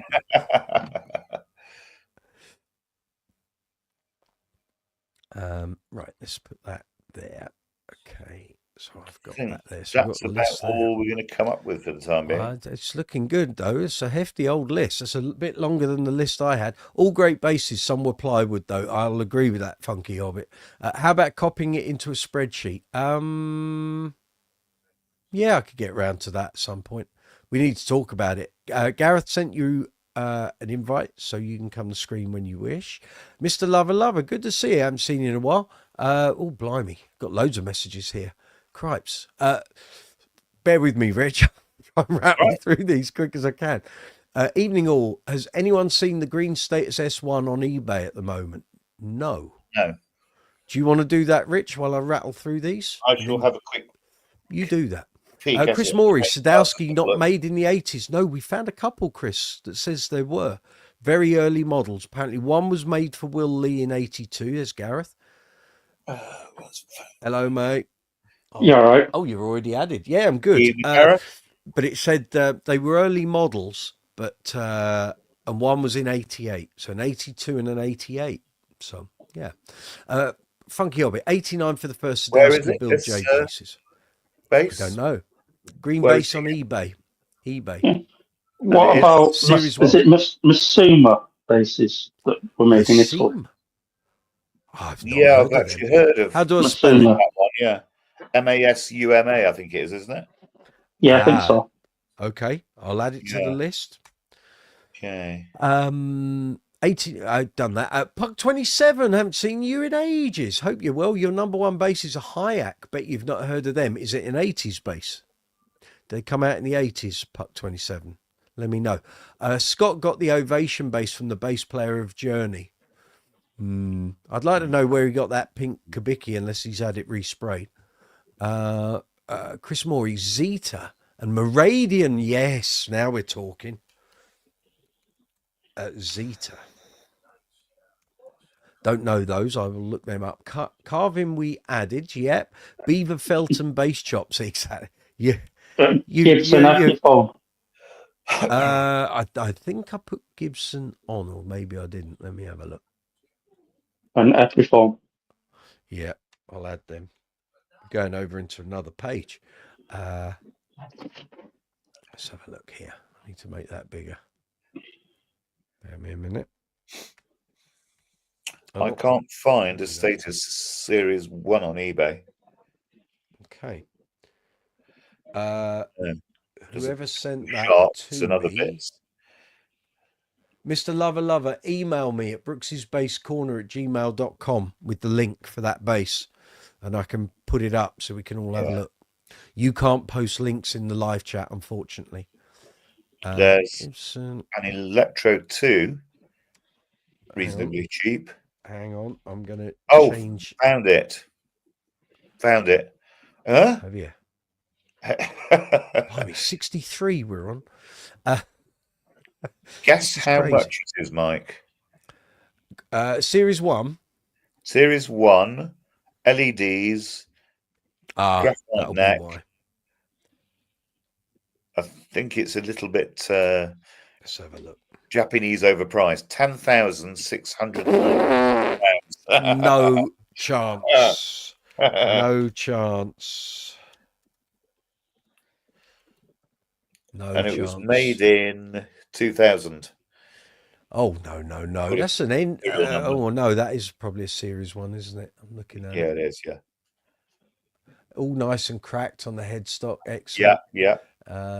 Yeah, you ain't getting that, mate. No way. You can have as many LEDs in that as you like. People get this misconstrued concept that if it's got LEDs, it pushes the price up. It doesn't. It's only if the person is looking for it to have LEDs. There was a period in the 2000s and the 2010s where if a base had LEDs, it lost value. Didn't increase in value, it lost value because no one gave a damn about having LEDs in bases in that period, generally. Yeah. So if you had, like if I'd sold my Status Empathy with LEDs, I wasn't going to get any extra money for it because it had LEDs. I'd get whatever the guy's willing to spend on an Empathy. Right, hang on here. Right, we've done Zeta, we've done Meridian, we've done Gibson, we've done Epiphone. Very good. Puck 27, Overwater, that's there. Vintage. Go on, I'll add it. I'll let you add Yeah. that. They were around. Although not particularly great. Aren't Sorry, Gibson Keddy, if you're listening. Vintage marketed by JHS? Who? Vintage, yes. Yes. Yeah. Thought so. They're wanking up, aren't they? Have I not put Modulus in here? Clearly not.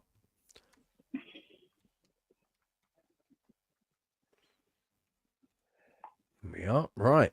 Cool. Kramer. How did I forget Kramer? For Christ's sake, Mike. Call yourself a bass journalist. Right.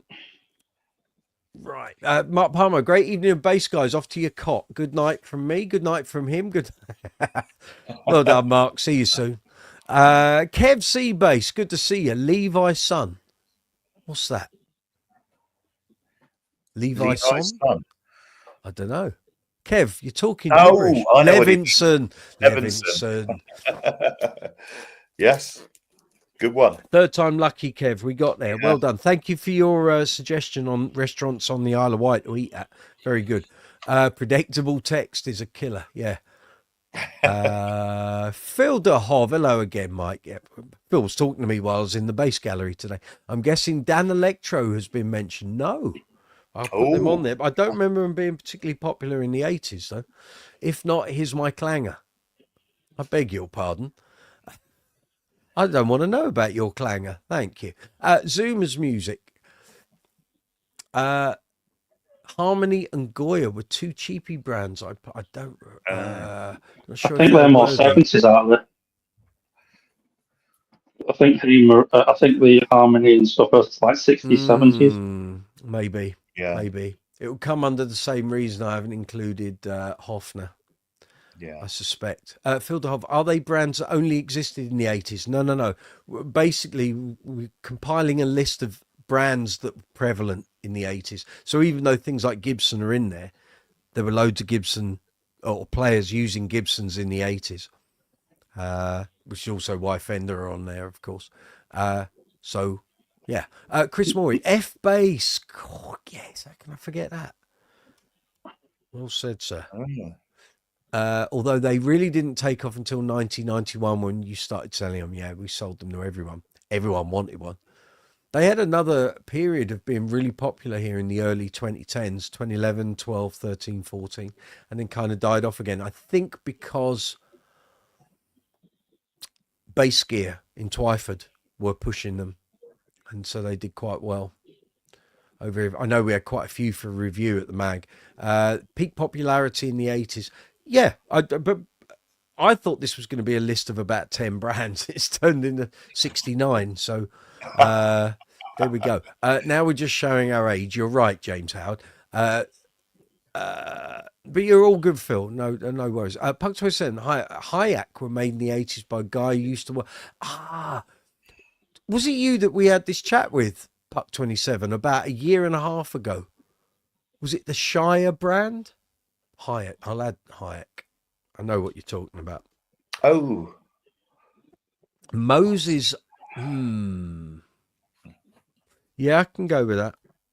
I can go with Moses. Although they were more to do with their necks, I think, than the instruments. But Yeah. Kev, lived there till you were 26, less than half a mile around the lane from Mark. Ha!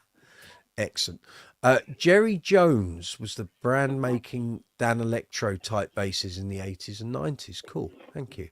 Harmony was your first bad 5. Did I put Harmony on there? Not yet, I don't think, no. No. I'll give you that. We're up to 72. Vigier, we've got Kev. Good attempt, though. There's a hell of a list there. There is indeed.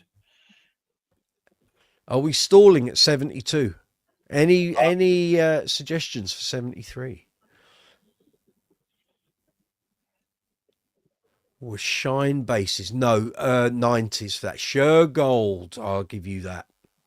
I'll give you that. Oh. I've played by Peter Hawk. Wildcard. Modulus. No, I've got Modulus there. Number 33. Oh, okay. Oh.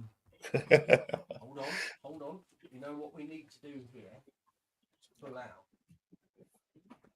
the base center Washburn. bargain Washburn. sheets. Washburn's on there at number 13. Oh. So these are the old sales sheets from the base center, and you'll find a load of exotic brands on there you've never heard of. Sometimes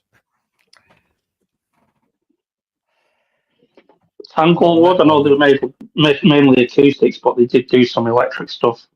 Who was that? Tanglewood. Tanglewood. Oh, yes. Yes.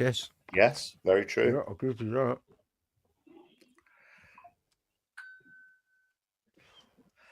I'm looking forward to bombarding Jamie when he comes on. Yes. Off you go, Cocker. Come up with a couple there. Right, let's have a look here.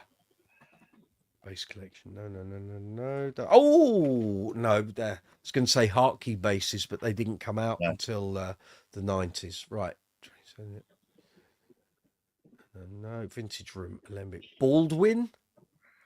I don't remember Baldwin's being that. Yeah, and Burns, but Burns was 60s. They came back in the late 90s, early 2000s. Okay. Dan Armstrong, Plexiglass, of course. Did we have Washburn yet? Yes, 13.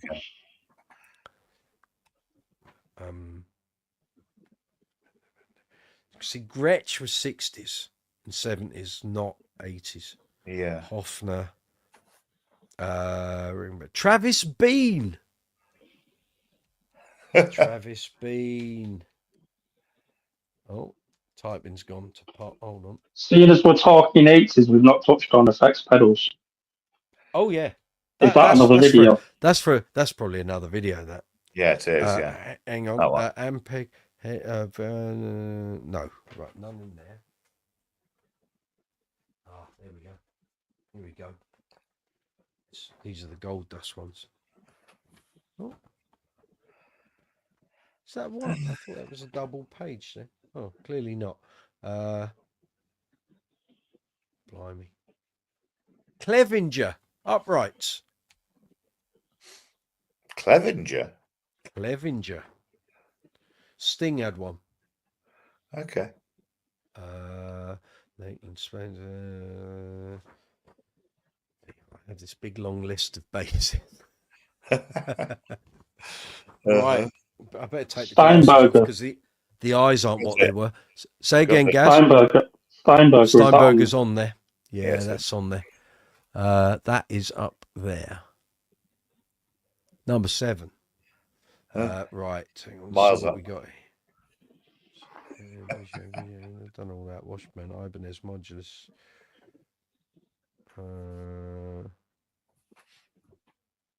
Not seeing anything yet. My Kramer, we said. Shard. I've never heard of that. Shard Jazz. CHARD. Never heard of them. Say. I've heard of that. But no, Say's the 90s. Yes. Say's the 90s. Unplugged. Flyd. FLYD. I think that's FYLDE, isn't it? Field. Maybe. I don't know that one at all. Gibson, Hofner, Burns, Epipho. Okay. Burns was sort of 60s and sort of 60s. They came back in the early 2000s when the Bass Centre became a distributor. Yeah. Chatsworth. Never heard of him. Dan Electric. No, neither have I.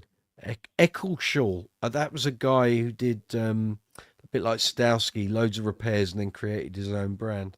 Yeah. Jaydee, Kramer, Pangborn. Did I add Pangborn? Yes, I did. You did. 53. You did earlier, yeah.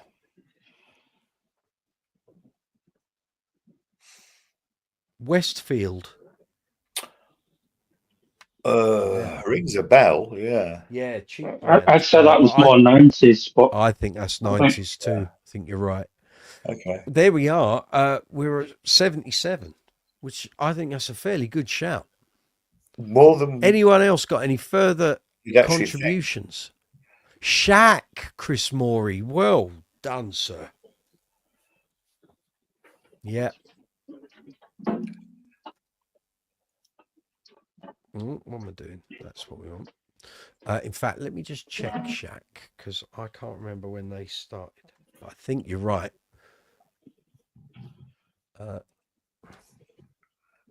Just Probably a lot of independent going makers. to actually disappear for a quick bathroom break, Mike. Okay.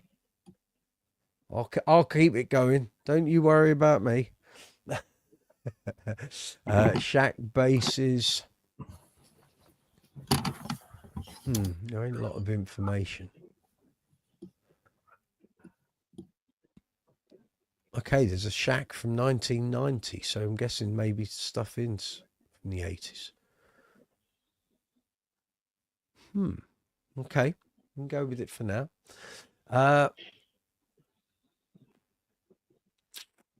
Court. Now there's a thing. Let's have a look. Well, I think they were making bases for everybody else. I don't know whether they were. Don't know whether they were making them independently in the 80s. They began producing bass guitars in 73. Prior to that, they were primarily involved in piano production. Later became an OEM supplier for other guitar brands. In 82, they released their first Court branded guitars. Here we go. Up to 79. I don't know what Jamie can add to this list. It's going to be a challenge. Loads of messages here. Vigier, we've done. Heyman. I'll add that. I'll give you that. Oh, dog's off. Yeah, Jerry Jones. Okay, I don't know anything about them. I'll let you have it though. I can do my research. With Shine Basses, early 90s for that. Shergold. Ooh, I think Shergold's might have gone. Hang on. I think Shergold had gone by then, but I could be wrong. Oh, Hockey brought them back into proliferation, didn't he, in the 80s with New Order, I suppose. Shergold, the first one's from the mid-70s to the early 80s, and the second run in the early 90s. Yes, you can have that. You can have that. I'll give you that. It's a hell of a list. 82 we're at. Spector's already on there, Mr. Lover Lover. In fact, I think that's number 1. Oh, no, it's number 2. No, tell a lie. Tell a lie. It's number 4. Hartfield. Oh, I remember Hartfield's. Yes, I'll give you that. Cool. This is some old list. Harmony was your first bass purchased brand around 1987 from the J.C. Penney catalogue. The name is old, but these were new basses for the budget market. I think I've added it, haven't I? Harmony, yeah, 40. There we go. Too early for Shaq. I don't think so, but I can't find too much information about them at the moment. I need to delve deeper in Google. Here he is. He's on his way. Well, you've got your invite, so you can come to screen when it suits you. Steinberger we've done. Mr. Pink bass is there. Were there any Roscoe basses? Whoa. Let's have a look. I'll search.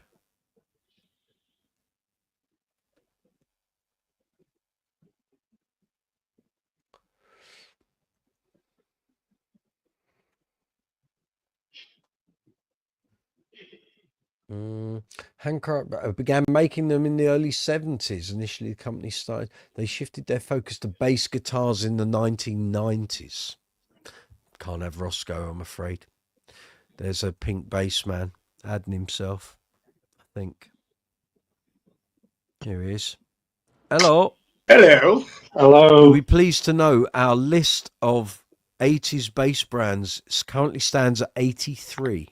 Well, I added a few in the chat, so you might be surprised. Okay, I will be scrolling down. Were there any? We've done the Roscoe. Carruthers, yes, Chris, good call. Helps if I type the name rather than Chris's name. That's better. 84 we're on. Please email me, need your details. You need to... I gave you Zuma's email the other day. I sent him one. It's up to him to reply. Very good.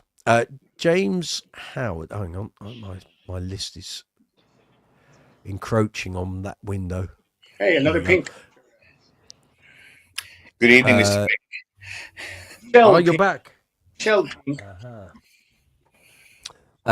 Need to go work tomorrow. Have fun. Catch up the morning. See the final cat. Cheers, James. Good one. Nice one. Thank you for coming along. Eka is caught on there already. Eka, I don't think you've been here on the live chat before. Very welcome. Good to see you. Yes, Court is on there. Zoom. Lindo. Yes. Although, did I put Lindo on there earlier? Doesn't look like it. No, but I'll let you have that. That's all right. Good call, Keith Doherty. Well done, you. Arbor. I do remember them. Yes, you do. They made all the pointy. That's right. Heyman, we've done. Bentley. Really? What's that? So one of my first bases that I rented from a local shop back in 1984 was a precision copy that was called Bentley. You can have that then. They called it Series 10. What was series 1 to 9? Devastatingly beautiful. 10 was terrible. LaFay, Chris Morey. See, there's quite a few of these smaller one-man operations. I've got one for you. Hona, we've got Andy. Good to see you all the way from Australia. Thank you very much. Hona's quite a way up the list, actually. It is, We mentioned that earlier on. The early one is about 3 or 4. That was. Yeah. Number 3. Yeah. Bogart, course. Right. Bogart. Yeah. Okay. I've got one for you, though. I don't think I see it on the list, though. Yeah. Dean. I've got Shergold twice, have I? Dean. Was in the 90s, wasn't it? Hey? No, Dean started in Chicago in the 80s. They started with the Hollywood. Really? All right, okay. Yep. Dean was a very much an 80s brand originally. Okay. I'm having a look. I'm Googling it. Please do. Dean bases were first made in 77. See, they popped up in the 80s. They became very popular. Yeah. Headquarters, Tampa, Florida. They are now. Yep. So someone's saying we've got, what was that? Someone said we've got Shergold down twice. Well done, Puck 27. Was 83 and 74.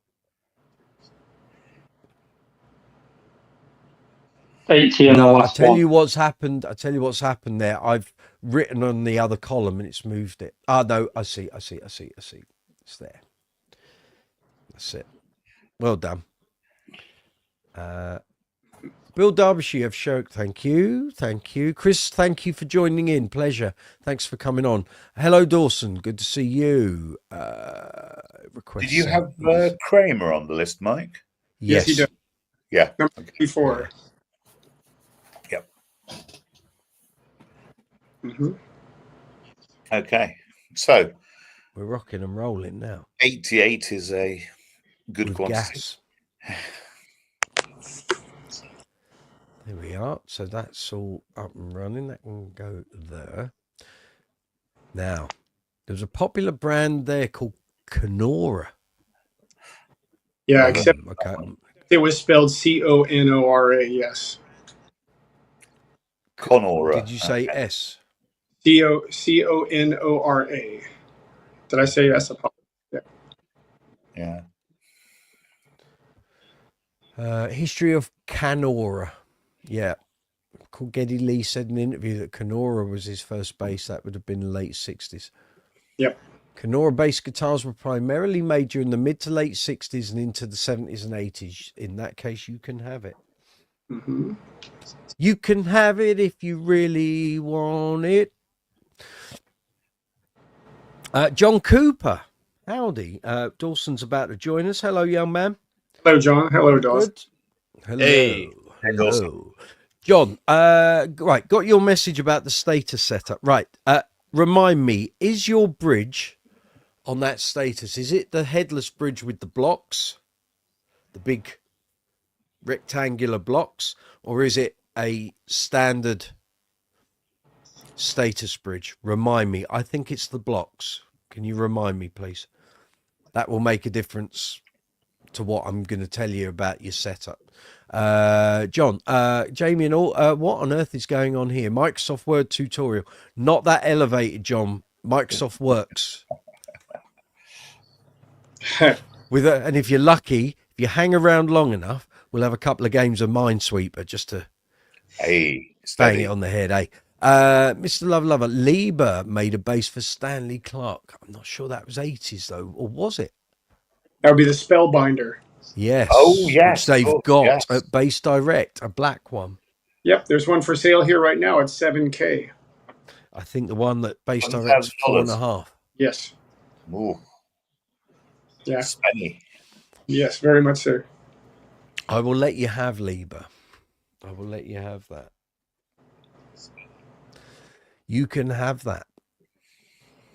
Well done, Mr. Lover. And yeah, we've done that wild. I've seen, Gibson in there twice. Gibson in there twice, is it? 31. Yeah, 31.77. Ah, well done. 78, sorry. Here we go. Guild. No, I think we left Guild. No, I think we put Guild in there. I didn't see it because of the pilot base. It is 48. 48. Yeah, it is. Yeah. Yeah. Status headless bridge with individual cube style block saddles. Right. John, when you're doing a setup on that, and this goes for anyone doing bass setups, make sure your bridge saddle that the string is resting on is perpendicular to the strings and the neck, right? You don't want saddles leaning. Yeah. Okay. So you want the block or the saddle to be level. It's like driving a car on one wheel. No, you want it level. But the thing with those blocks is you've got one screw at the front and one at the back. So the way Rob Green set that bass up when he set it up for you, and you were saying it seemed like the blocks were tipped, what he's doing there is creating it's like it's the path of the string. He was creating it to create tension in the string going over. It's called the break angle of the string. You don't have to have that, and I think on mine I dropped the action down on mine, so I didn't need the steep break angle. You can do it either way, but if you have the break angle, you'll probably find there's more tension on the string, potential for it to break more on those saddles. One thing you do need to do with those status blocks, and actually any bridge that has them as individual blocks, make sure you check for burrs, metal burrs, where the string contacts the saddle, because if you've used round wounds, it'll grind away in the saddle and create little metal notches, and that is what grinds away on your new string, and then it snaps. So every time you change the strings, check those saddles, each one, run your finger across it, and you'll soon feel if there's a sharp edge. You need a very small rounded file, just file it away and it'll be fine. Go on. Also, another trick is on the nut and the actual bridge saddles, an actual pencil. If you put graphite on, they actually slide more easily. Yeah. Dunlop actually make a lube for that. It's called a lube pen, like a gel pen, and you can put it in the nut or on bridge saddles, and it does the same thing. Or on Cold Ben's nut sauce. Yeah. All of that. Let me quickly refer back to your email from this morning, John. John sent me an email. I was out walking the dogs. I wasn't particularly in a base state of mind to be able to respond at that point of the day. Hold on, let's have a look here. Helps you go in the right account, you dimwit. There we go. Right. Message from Lee Skly. Still on tour. Times don't line up. Will be easier when home. He'll rejoin us at some point. No problem. Thank you, Lee. Wrong one. Right, here's your message, John. With different strings on status hot wires, I've had to make some adjustments to the bridge saddles to eliminate fret buzz, correct the intonation. Cool. After much adjusting and retuning, I finally got the action just how I like it. Good. The bass plays and sounds great and everything is in tune. However, the bridge saddles don't look the neatest. My question is, does that matter? No. But No. what I'm saying is, as long as the blocks are level, that's good. Then how they're slanted is up to you. But if you drop them, if you drop the back, you're going to create a break angle. So either you want the blocks horizontal within that area where the blocks sit in the bridge, or you're going to end up with a break angle. Now you can make them all have the break angle. Personally, I couldn't be bothered with that. I think I've just left all the blocks level and adjusted for intonation. The saddles get progressively more angled on the lower strings and are slanted too, which is kind of how Rob set it up for me last year, only more so. Is it important? Teeth in. Teeth. Is it, teeth. Is it important to keep the saddles level and flat? It's how you prefer the strings to be. I just know from experience, having played Status Headlesses for a considerable amount of time, that break angle can lead to strings breaking early, which is why I then made it flat. It's not necessarily the rule. It's not hard and fast rule. But you haven't owned a headless Status as long as I have, and probably done as many gigs on it as I have. So it's kind of, I remember it caught me unawares, like after about 12 gigs, strings just going ping, and it was like, what the hell's all that? But there were metal burrs on there, so I didn't know if it was the string tension or the saddle. Is it important to keep the saddles level and flat? That is entirely up to you. Or does none of this matter so long as the bass plays well? That would be my take on it. But again, you only know it through experience. So if it feels wrong to you or the string tension is too much, take the break angle off and go flat. I hope this makes sense. Picks attached. Gotcha. See, I don't think that's so ugly. I think what's throwing you is the fact that the low B is so low compared to the others. But the other thing you got to remember, a low B and a low E need room to speak. So you don't want to be choking them off by having them too low. If there's no room for them to vibrate, you're not going to get all the sort of harmonics and resonance out of them. The low B looks really low, but the others aren't too bad. It's what works for you, mate, frankly. I see what you're saying. You're looking at it, and the low B's really low, and the others aren't quite as. Got to remember also, Status doesn't have a camber. It's a flat fingerboard. So I'm looking at that bridge, and it looks like it's being set up for a camber, but there isn't one. Yeah, I'm actually just trying to think here. On the Status Headless 5 strings, the B string is usually marginally higher than the E. Well, this one, it's lower. And it's a tapered string. Ah, okay.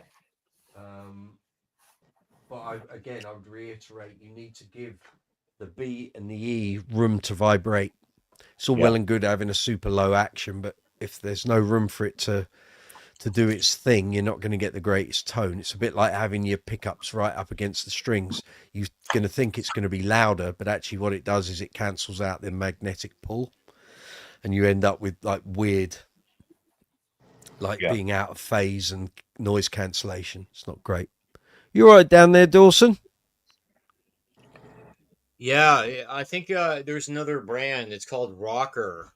I have a Rocker bass. All right. Jamie, Rocker from the 80s? Possible. I don't know what year. I'm going to check for you, Dawson. When were Rocker basses first made? Let's have a look. Got nothing coming up here. It may have been a house brand for somebody. Could be. Maybe it was made in the Far East, and that was the badge they stuck on them. It's called Rocker Music Tools. All right. Let's have a look. There it is. It's a house brand. Yep. I'm not seeing it. So it's nice. Are we including that? I can't see. I've searched on it and I'm not getting anything. The model is RB, so it's letter R, letter B, -100. Where'd you get it? My friend, he found it on the side of the road. Perfect. Sounds like honestly- you and Gareth skips and sides Bit of the like that road. one. You're getting all these free bases. Yeah. Rocker music tools. Here we go. Were designed in Canada, made in China in the 2000s. 2000. Okay. Not 80s. Good try, sir, but no cigar there. I got this one from a skip because it was being thrown out. Love that. Love it. But having said that, I nearly picked up a Mootron envelope filter out of a skip skip in Willesden in 2000. My mate wouldn't let me go and do it because he got on well with his neighbours. He said, "Don't go in there and do that." I said, "But it's a really good pedal, that." He said, "Oh, I'm sure it doesn't work." And anyway, I didn't get it. There we are. John Cooper, status headless bridge with individual. Yep, we've done that. Over waters should be in there already, I think. Yeah, it's in the We list. did that quite early. Oh, there we go. 54. Andy, Onyx is another brand, right? Here we go. Onyx.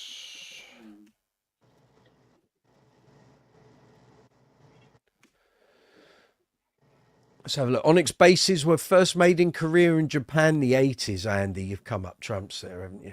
This is like the game they play on the sports bar on Talk Sport. Yeah, it is. And they say, right, you got to come up with the 10 players who scored 21 goals in season, blah, blah. And they just rattle off a load of names.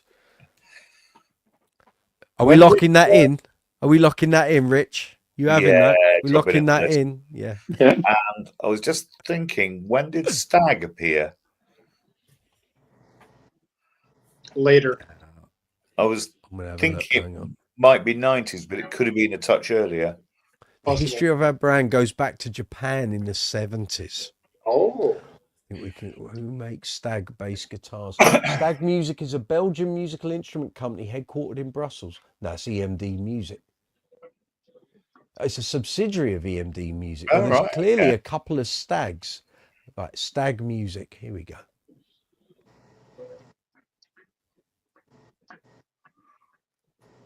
Stag celebrated its 25th anniversary in 2020. Well, that's only takes you back to 95. So what are you talking about?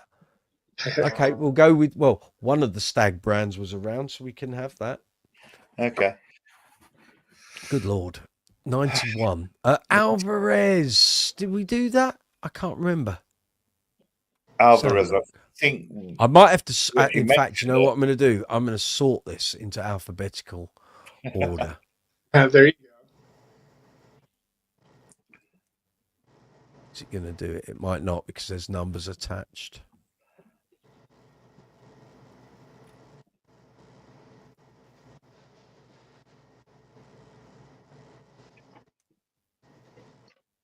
No, it's not going to do it. I'll have to do that after the event, I think. Right, we've done that. Alvarez, I can't see it, but I thought I had included it, but maybe not. Sure you did earlier, yeah. I thought I did, but I can't see it unless the old eyes aren't what they were. They go with the T. Unlikely. I can't see it. Okay. I don't see it either, actually. You've got that one. Well done, sir. Okay. I've got one for you. Yeah. Fenix. Oh. They were a cheap brand. They used to advertise in Guitarist. St. Blues. Really? Never heard of that one. Blues was a Memphis music store called Strings and Things. And if you look it up, go look up St. Blues bass guitar, and you'll find them directly into the 80s. The first St. Blues bass specifically 1986. Oh. Because Strings and Things is the UK distributor for Ernie Ball. Music Man, yeah. This was a music store actually I'm sitting in Memphis right now. It's somewhere around here. I don't know if it still exists, but here we are. Andy, you've got a bass there made by a friend of yours, Polaris, 3-octave fretless. Can you send a pic? Yes, send it to me. Brooks's Bass Corner at gmail.com. emails running along top of the screen on a ticker. Please, everyone, give the video a thumbs up. Makes a big difference. Really helps the video, helps me. I haven't done any shout outs for 2 hours. Say again, Gaz. What about Vox? They made bases. Were they more 70s or? More 70s, but I'll include it because I know some players were using them. Vox. Hold on. What's the other one we just said? There was something else. Blues. Neoland. Did we get these? Fernandez. Yes. Riverhead. No, not heard. Did anyone put Epiphone in yet? Vesta. Yes, I have done. Have done that. Vesta, I remember. West Tone. Yes, we've done that. Patrick Koopman. No, Godans were definitely around. I forgot that. Sorry, Patrick Koopman. Not heard of that. Two more. Come on, boys, let's get to 100. Patrick Koopman. He made guitars. Steve Vai says brand new hand by Patrick Koopman in Netherlands. Do you have Kramer on the list? Yes, he does. Yeah. Okay. 34. Okay. Can't find any confirmation that Patrick Koopman made basses in the 80s. You got any more information there, Pete? Near land. Robbie Rabbity Rab. Hello. Do you think it's weird that a Muslim thinks it's oh dear. Goodbye. Goodbye. Dear.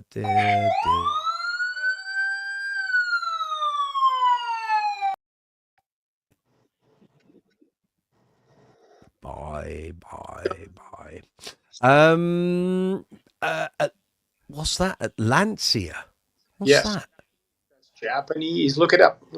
I'm going to. Atlantia. Oh, pushy. I'm going. Hold on.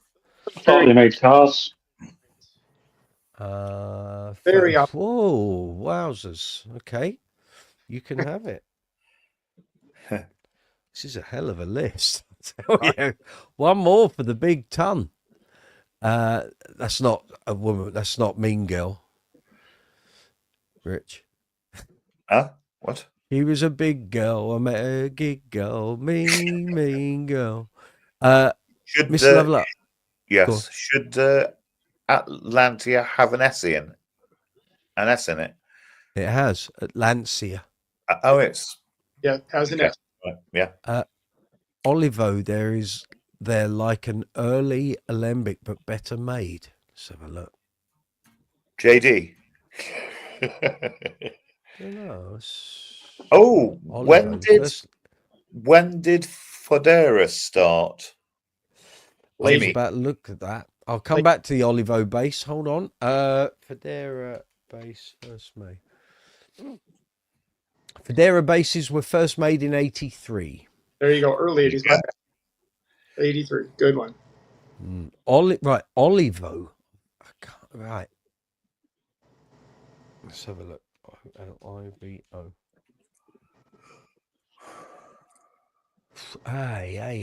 Olivo Basses Company is not a recognised name in the history of bass guitar manufacture. It's possible there's a misunderstanding for the name is misspelt. The earliest electric bass guitars by doesn't tell me much, does it? Goes some ramble or AI history on. These were made by some guy named Olivo Chiliguenga. He worked for J.K. Lardo in Toronto and struck out on his own making basses and guitars. Oh, that reminds me. If you're going to speak about Canadian, then you need to have Lado. L-A-D-O. Okay, that's our big 100. Either way, whatever you like. Wall, you know. Status, you know. Oh, yeah. It looks like Olivo is a good shout. Rickenbacker. Rickenbacker versus Rickenbacker. Yes. Yeah, that's right. Yeah. Speak German. Ronnie Barker. Yeah. Nice T-shirt, Pink Bass Man. What's his T-shirt? Yeah. One of Pink them. Jaydee, surprisingly. Yeah. Zion. Yes. Cool, I bet they've had some legal issues. No. Zion was different than Zon. I didn't mean in that respect either. No, clarifying. in a religious Yeah. Zion. Zion known for their electric guitars and basses, first made in 80. Wow. Ding, ding, ding, ding. Result. Yes. How about this? You just made me No. think of, 102. Wow. okay, how about SD Curly? Who? SD Curly. Let me put it I in the, remember them. Yeah. SD. yeah. Like this. Look at CURLEE. that's the one. They started in the late. There you go. Founded in 75. Production began in 76. I remember them. Yep, they Yeah. came out. Yep. This is mental. It's a group. I've got grown men all over the world. adding names on a word process document list. Right. West Fort, Darien, is that a company? No, Is that no worries because I said thanks. very good. Rockinger. I do remember them. Hang on. Let's just do search. Rockinger tremolos, not basses, were made in 81 in partnership with Helmut Rockinger and Kramer Guitars. That sounds like a name of a rock star. Helmut Rockinger. These tremolo systems, there's nothing there to say. While Rockinger did not produce basses, their tremolo systems were featured on Kramer basses. Now, hang on, there's another thing here. Rockinger history. Basses, no less. Established 1978. You can have that, Andy. You can have it. You can have it if you really want it. Andy, a couple of Aussie brands, Noise and Maton. Okay. This could go on for days, couldn't it? It could at this rate, yeah. Didn't know we were going to expand this dramatically, right? We haven't even talked about any of these brands. The question is, right, let's have a look. You're going on 10:30, right? Yeah, man. All I'm getting there is Jonathan Noyce, who I've interviewed before, but nothing about Noyce basses. Noyce mandolins, here we go. Ian Noyce began making guitars as a teenager in the 60s, developed a range of electric and acoustic guitars, basses, and mandolins. Okay. I can't dispute it because he was, started making them. Quit his engineering career in 75 to become a full-time guitar builder. In that case, you're on the list, man. Done. Noise. Exactly. Thank you. Voice. £10. NOIC, Well done for playing. yes. Have a tenner. Maton. What are these? Guitars and basses by Maton. Boy. Okay. Probably a 60s and 70s, very early Japanese brand, but K-A-Y-E. I Nope. think, did we include that? There was one also that was KKAY that sounded like the old instrument maker. Those were Yeah. Japanese done. Yeah. K you can have. Those were 60s, though, 60s and 70s. Then you start talking about the Tescos and all those. Oh, You're welcome. this goes, yes. That one's on Maton's first bass guitar model, the Big Ben bass, was released in 59. There you go. Okay, you can have it then. List. Oh, Giffen. Roger Giffen. Never-ending list. Although, to be fair, well, how many luthiers are repairmen and they make their own basses? This list could go on forever. Profile. Who are they? Onyx, we've got Andy. Manson, yes, you can have that. Manson. What's that? Profile. Let's have a look. Oh, BC Rich. That's already on. That's on there. Mockingbirds and things, yeah? Yeah, profile basses, specifically the Silhouette series, were first produced in the early 80s, around 81. You can have it then, Andy. Yeah, BC Rich is there, 74. All right, okay. In there. Goodness me. It's a riveting live chat Look, we tonight. had lots of choices in the 80s. Hang on, let's just Lots check. I'm just choices. checking.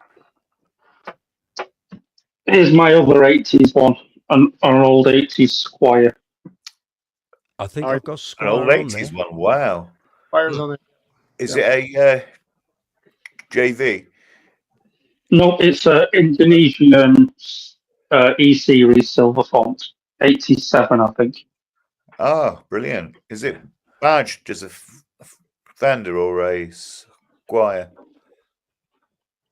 Squire, but by Fender. Yeah. Only the Silver Series had Fender in big letters. Yes. Yeah, that's right. Yeah. Those were the JVs, and then the early SQs they changed to Squire and big logo. Yeah. I had a bunch I of think those. I think this is the first year they moved production from Japan to Indonesia, so a lot of the parts in it are Japanese. Yeah. Yeah. Okay, let's see where we are. And this one's all battered and cracked, and Yeah. I don't know if you can see the cracks in the back of it. Yeah. Yeah. Very good. Let's have a look. So I'm rattling through these messages. Madsen, we've done. John Cooper, thanks, guys. Awesome advice, much appreciated. When I met Rob last year, he wasn't impressed with the setup I got from the gallery where I bought the bass. He stressed matching the board radius. I didn't think there was a radius on that. I thought statuses were flat. The S2 Classics are a little bit curved, I think. Okay, fair enough. Neoland, Tokai, we've got Kasuga. Never. I'll have a look. You're pulling out brands here. Kasuga began producing guitars and basses in the 60s. Yes, you can have it then, can't you? But were they still actually building in the 80s? Well, this is a question. I'm going to have a little look here. That's why we've not included Gretchen things. In the 70s, they were. By the 80s, they shifted their focus to OEM production, making instruments for companies like ESP, Bernie, Headway, Saga, and Yamaha. They were prominent as a manufacturer of instruments for other brands during the 70s and 80s. There you go. What was the other one you mentioned there, Pete? Sun, yes. Although more known for PAs and amplification, but they did do basses because it was in the...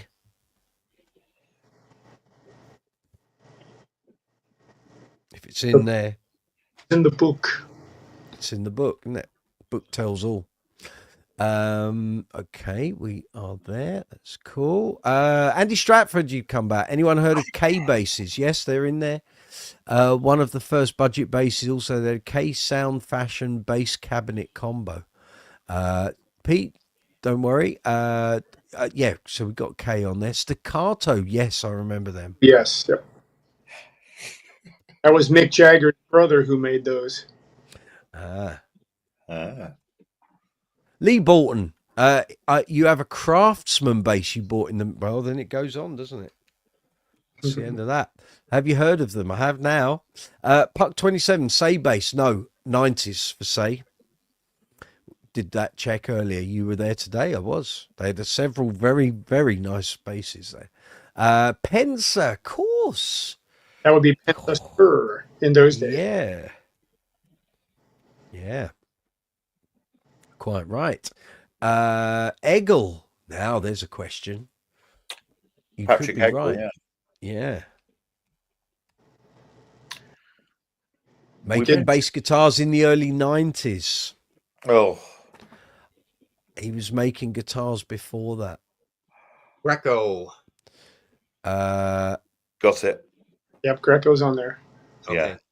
Yeah. And I think they might have expanded into BMG because Brian May guitars. Brian May did make his own guitars. I don't know if that would count. Hoyt, good to see you. Dixon basses. He has a bass model too, but that might have been made in the 2000s. Right, yeah, okay.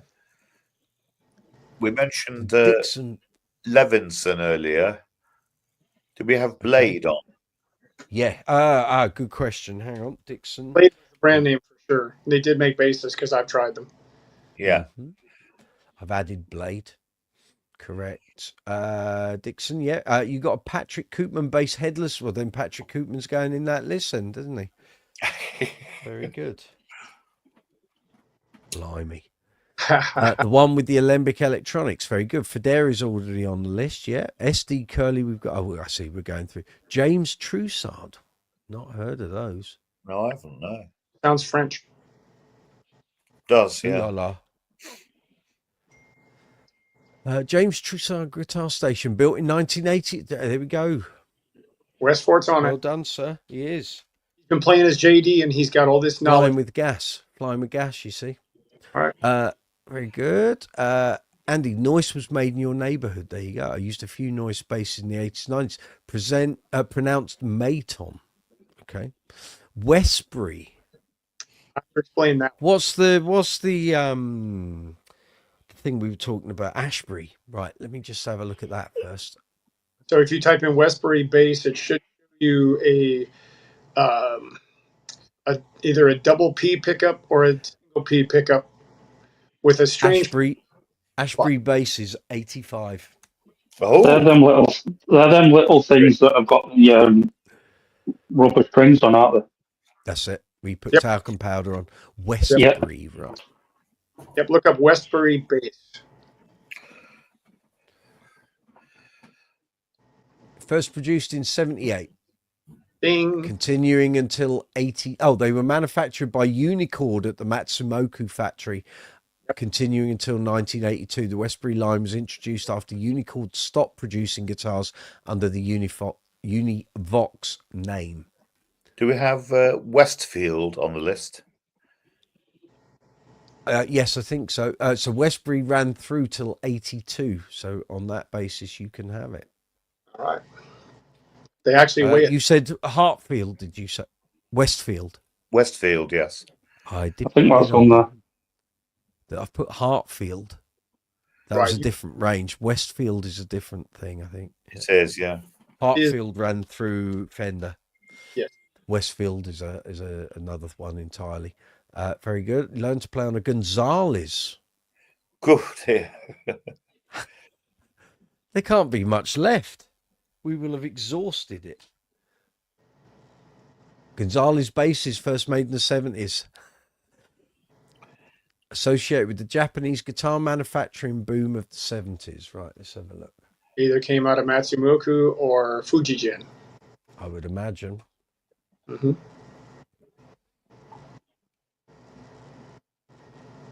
Wowzers. This is mental. Right, that's good. Right, Lee Bolton, wasn't there a bass from the catalogues called Mustang? Possibly from the catalogues. I only remember the catalogue bases being What is on a guitar Mustang? That's a Fender. Yeah. Yeah, They had a bass as well, but that's a Fender. yeah. Yeah. Let's have a look. I'm searching on brand name. No, even the search who makes Mustang guitars is throwing up Fender. Right. Can't find a brand called Mustang. What But about again, Shaftesbury? that we're talking nearly 40 years on. If they were in catalogues like Freeman's and what have you. Yeah. What about Shaftesbury? They made like whip copies. I will have a look. Mm. Yep. They made Rick copies quite a bit. Mm. The brand name for the guitars and basses distributed by Rose Morris in the UK was Shaftesbury. That's the one. That's it. Let's see if I can. I don't know whether it was 70s or 80s, but they were famous for sort of the Rick copies and things like that. Yeah. Okay, so tonight, live, 5 men make a very long list. That's exactly what it is. But the weird thing is, Rich, it's got huge numbers of people watching. It's done nearly 1,000 views. Okay. So This was your suggestion. I just ran with the idea. Lobu. Okay. 5 men right list. Explain that. Lobu was a 70s builder in New York. He made the original instruments for Kiss. oh, okay. But he only made it Yeah. disappeared. Okay. So that would be 70. You can put it in there, but it's Oh, well. But it is like listening to Sports Bar and Talk Sport. We're doing that game that they play on there, and it fills the air. It's just it's crackers, isn't it? It's like party game. Ken Smith, we've got Mr. Lover. Thank Echo. Didn't we do Echo? I think it was one of the first ones. Yeah, there we go. 85. Yeah. Very good. O'Hagan. You're just making these up now, Andy, aren't you? I'll have a look. Hey guys, I got to get going soon. Thank you. Good to see you. Okay, Wilson. Take it easy. I got some good news for you. Go on then. I Give me met- £1 million. Close enough. Me too. I met Vinny Appice from Black Sabbath a few days ago. Oh, right. They had a Sabbath Nights tribute show to Ozzy. They had a great bass player that night. You know, he was right in the pocket, and they had a great show. So, Cool. yeah, great time. Excellent stuff. All right, rock and roll. Take care, mate. See you soon. Peace. See you soon. Thank you. Take care, Dawson. We whittle down to 4 men in a list. 3 men in the list. Dun-dun-dun. Yeah. 4. O'Hagan counts. I found it. Washburn, we've done Andy Stratford. O'Scannell. Come on. This is just like surnames now, isn't it? It's just You're like sort of Smith, Evans. Jones bases, you know. That's it. Yeah, they're all going to be there. O'Scannell, it's there. It's there. Oh my God. Oh my God.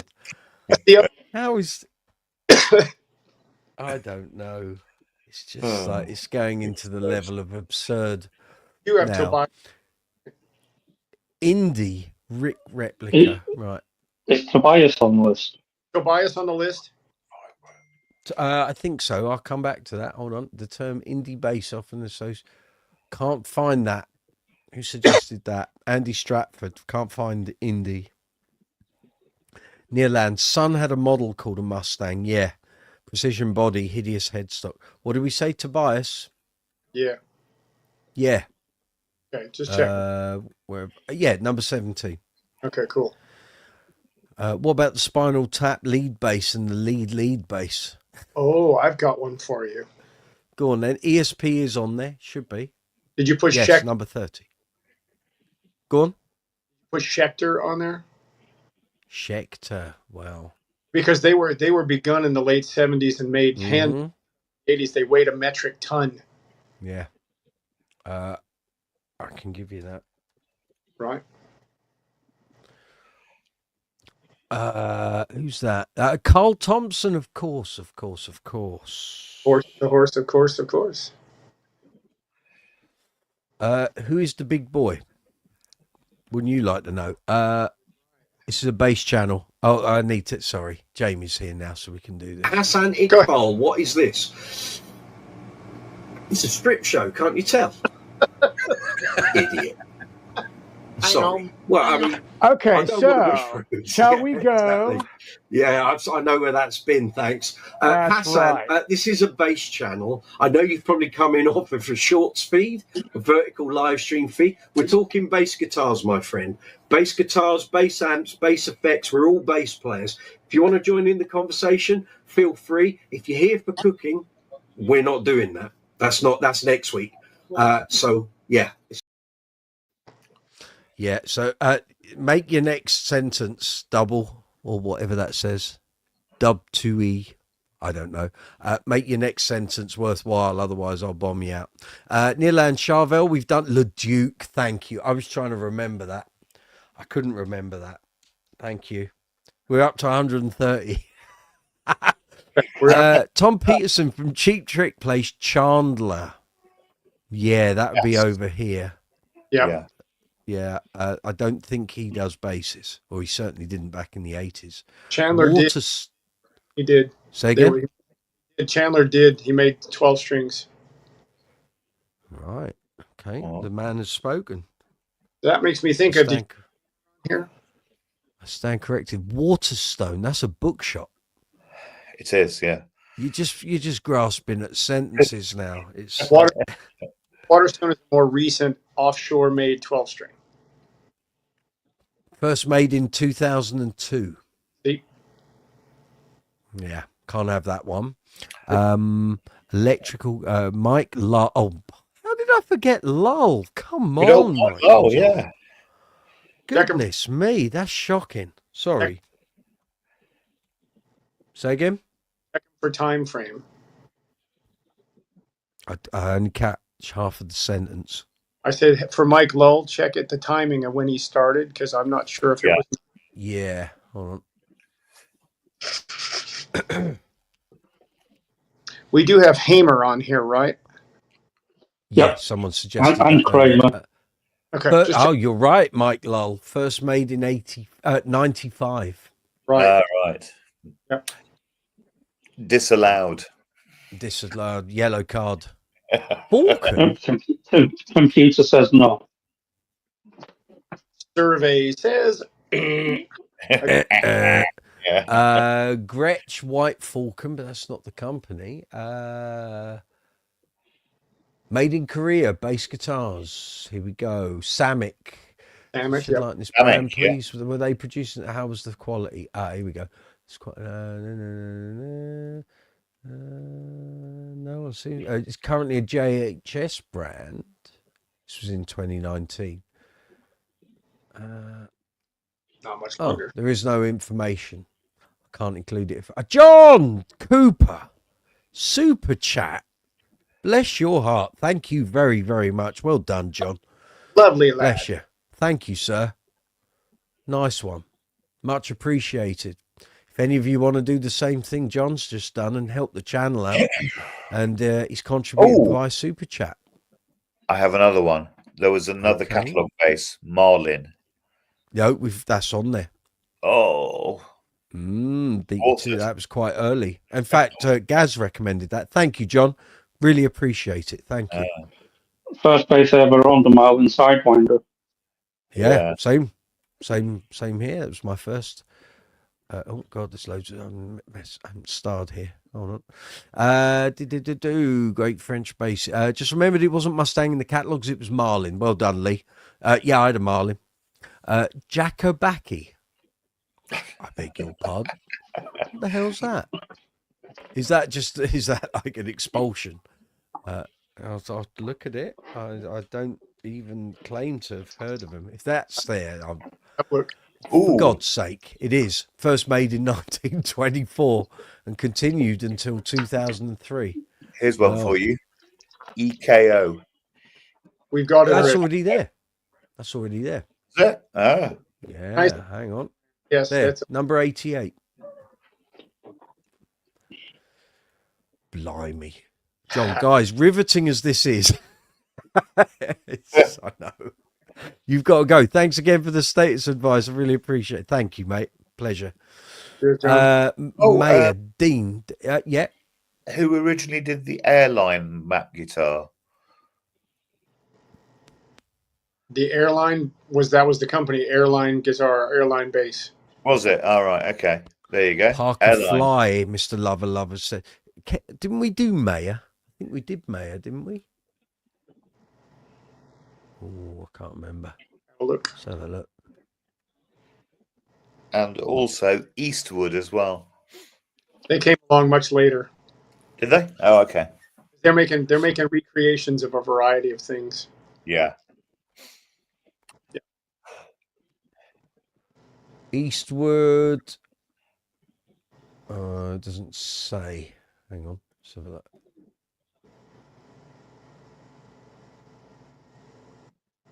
I'm pretty sure they popped in later. Yeah, I think it was like 2000s. Okay. Can't find anything on that. Yeah. Mayer, let me have a look. Mayonnaise, is that later? Say again? Mayonnaise. Mayonnaise, yes. Yeah, later. Mayer Mayonnaise, bases, 2000s, yeah. also Poland. sometimes referred to as El Mayer, were first made in the 70s and 80s. Goes Ding. in, doesn't it? Lovely. Ching! As riveting as this is, I like the turn of phrase, John.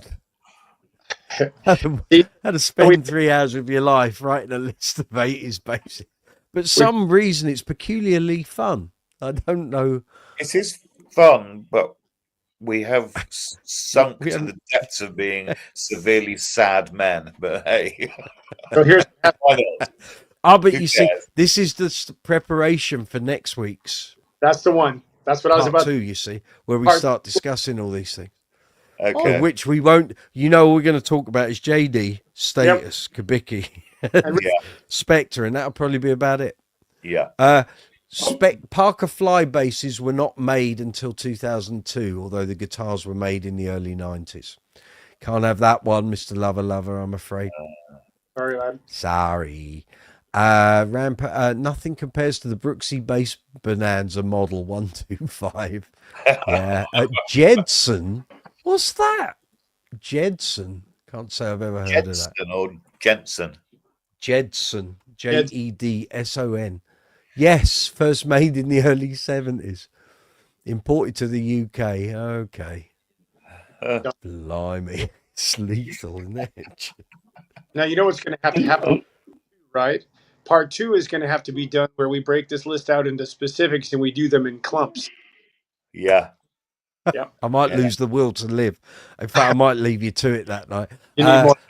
Westford, my dad bought a fretless Jacko Backy in the 80s, said it was great. I bet he did. Tune bass tuner in there. Do you have Jackson? Yes. Zamatis. Yes. I know. Yeah, that can go on. Yep. Zamatis from the 70s for sure. Wowzers. Yep. 135. Marlowe. Now, might be Marlowe. later. Yeah, Marlowe, great. Gerald. Has he been around that long though? That's what I'm wondering. Okay. 1990. There Just you go. dipped out there, sir. Right on the border. Good try. 135. So you mentioned earlier, but did you put Univox on the list? Univox. Yeah. Oh, Univox, yeah. I'm not sure. Hang on. I didn't see it anywhere. Vox is on there, but not Univox. Hey? Yeah, it is. Did now. you put my original suggestion of Ovation on there? Yeah, Yeah. Operations on Yeah. there. Ovation. Number 84. done. Excellent. That's crazy. I don't know we're going to get any more. Unless people are out there doing Google research. And Lee Borton, I'm sure there was one. I'm not saying that, Lee. Yeah. What the. Yeah. Yeah, what he just wrote. When someone used to bring on an unbranded bass to sell him, my mate shot Maidenhead, he would always say, look at it with slight disgust and say, what the. Yeah. Vantage we've got. Thank you. Keeping it clean. Vantage. Yeah, we did add Vantage earlier. Yeah, just Yeah, find it. Vantage is another Matsumoto base, isn't it? That we made. Yeah. We did add it. I remember. You can laugh. I'm just trying to see it. I remember writing it. Am I going blind? I'm going base manufacturer list blind here. He's been scrubbered. God Yeah. for life. Yeah. There's vintage. Yeah, Vantage. There we go. 94. Well done. Moulon. I'm not sure they were. I think they're a newer. That's different because you're thinking Molon. Moulon was 2007, and that is spelt. What's he put? Mollon. Mollon. Right. No, it's coming up the same thing. Yeah. Hagstrom, he said. Well, Hagström, yeah, you might get that. Swedish brand because they made the bases for ABBA. They did, That's yep. right. Yeah. Oh. For Swede.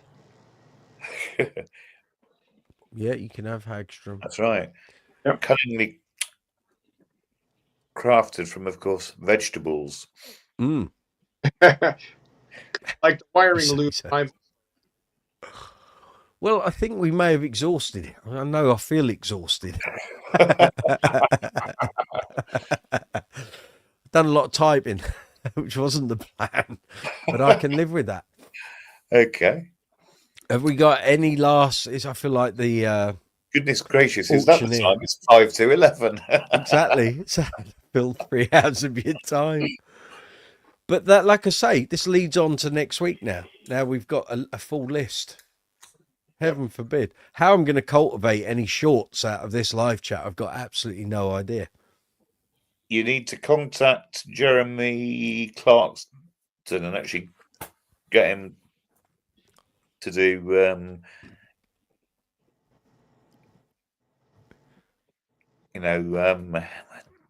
tonight. I think he might Four have men make a list, I think he might have his hands full with TB on his farm. Well, probably, Andy yeah. Stratford, slightly off topic. Can I ask Jamie if he's been to Rudy Pence's shop in New York where Mark Knopfler had a guitar made? The Pensa shop? No, I've not been to that one. There you go. That's that question answered. Padula's already on there, Westfort. Right, Padula. Westfort, tell us about your bass. Padula. Let's have it. Besides the all fact of it. Jaydee with a black stripe. Are you coming on via video? Are you going to show us this? I'm going to save that list. In fact, let me remove it from screen first. Where is it gone? There it is. I'm going to remove it from screen. There we are. Ooh. We're going for that. We're big again. I can save it. There you go. There. Right. Save as. We'll save that into the live chat folder, of course. No, right. Wrong folder, Michael. Pardon? That's what Westford just typed in there. Let's talk about Jaydee. Yeah. We can. You've only waited 3 hours to do it, so that's greatest basses of the 80s. People tuning in to see great basses, and all they've done is listen to us create a list. But there we are. Well, some of them are scraping the bottom of the barrel, but there you go. I think we've gone through the bottom of the barrel, frankly. I think we're just scraping at the floor, really. Andy Stratford, yes, talk, right, melody. I'll give you this, Pete, and then we're moving on. Let's have a look. Melody. No, there's a Melody Maker bass by Gibson. Yep. Can't find a manufacturer called. Might have been a house brand. Yeah. Similar to Harmony, I think. Right, let's close that list down. Save it for What a crazy night. I look back in 10 years ago. It's 3 hours you're not going to get back of your life, but we wrote a hell of a list of 80s brands, but there we are. Unfortunately, I can't come up to video, but we'll be able to in August. No problem. So, right, let's have all the details about this bass. What have you bought? How does it play? What was it like out the case? Features, sounds, what you've been playing on it. Let's have it all. Spell it out. All the juicy details, please. Mm-hmm. It's a smashing. Gil Clements, good to see you. Gil Pilot, we got Guild on our list, but thank you for trying. Very good. The bass he got, I can tell you, is smashing. It really is. It was refinished in white with a black stripe down the middle. And according to the Diggins, it had a new fingerboard with the Saturn inlays on it. I'll let him tell the rest. Oh, yeah. Nice. Lovely. Pete Neoland has just sent me a picture of a Patrick Koopman headless, and he's even started incorporating bend wells. It's got Alembic pickups. Do you want to see this? Do I need to put this to screen? Yeah. Go on, hold on. Have a go. Let's go into there. 2 seconds. I will get them there.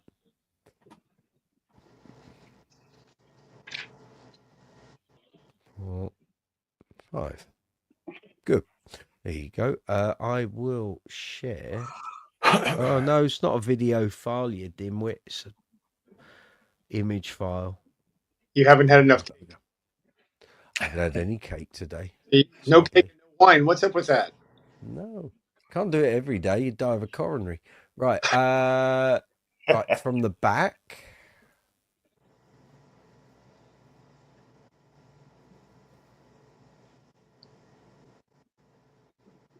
Liking that? Good start. Good start. All right, you got that? Yep. I'm not hearing any That reaction. looks from rather anyone. nice. Yes. Yeah, it's a good start. Right, I'll give you the front. All right, front side.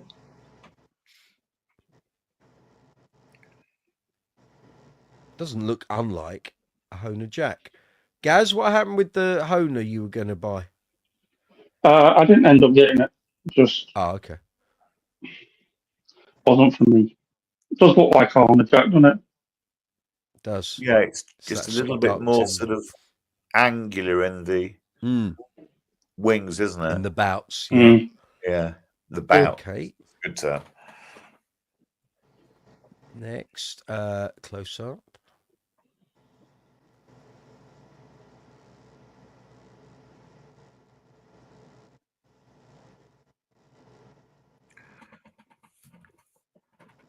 Very Honer Jack like that.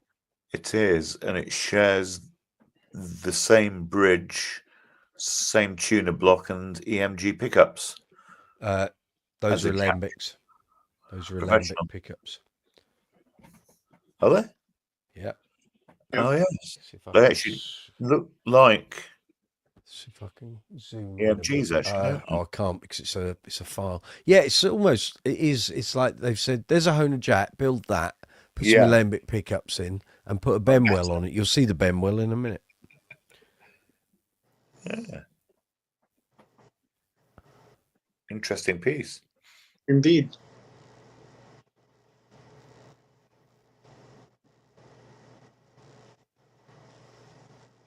Look at that. Ooh. That is definitely a Bendwell. Yeah. Yeah. I wonder if there's copyright on it. Shh. Ruins everything, I tell you. Let me just remove these. And there's one more. Hang on. And there's a close-up of the bridge. Here we go.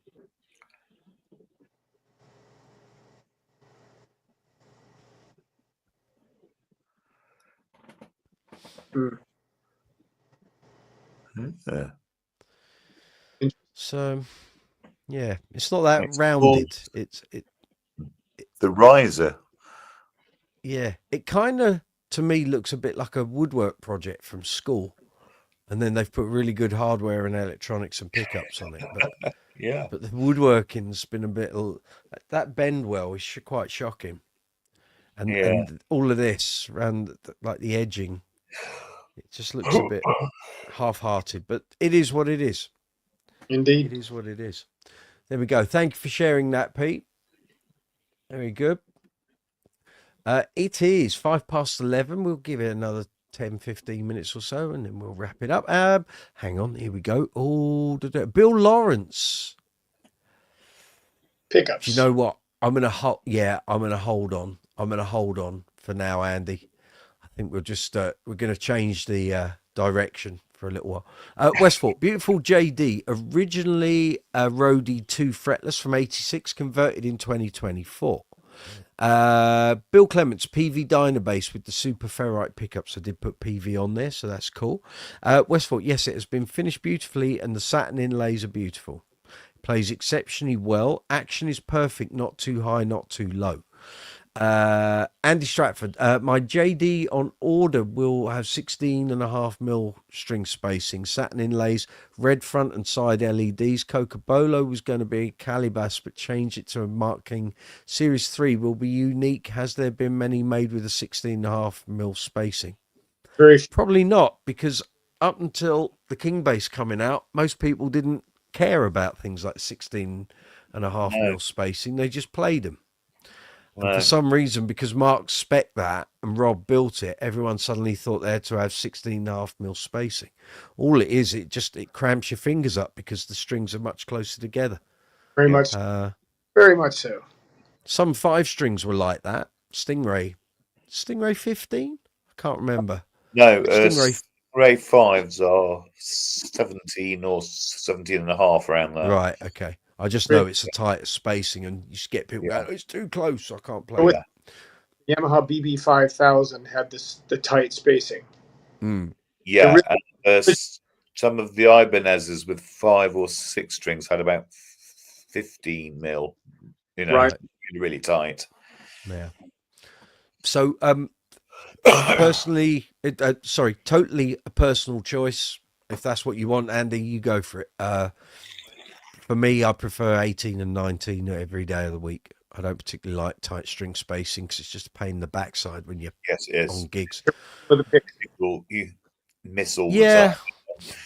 You know, it's fine if I don't do one bass. I'm not a one bass kind of guy, but if you are and that's your thing, then great, go for it. I need room to be able to dig in and play. I'm not there for finesse and frivolity, you know. I don't tickle the strings. I get stuck in and it's away we go. You know, what comes out comes out. Westford, just a beauty to play. I had to run through playing with my Mark bass combo. It is just fab. Very good. Andy Schreiber, it just fits my disfigurement fingers. That's fine. You go for it. If 16.5 works for you, you do that. Perfect. It's all good. But like all I'm saying from a historical point of view, until the 16.5mm Stingray string spacing, not Stingray, sorry, King bass string spacing, it wasn't even a thing. No one even worried about that. The only options usually were, are you having 18 or 19? That's all I can ever remember. I don't remember it suddenly dropping. It was the King bass that changed it. Go on. Fenders are quite often 20, aren't they? The 4 strings. Mm-hmm. Can be.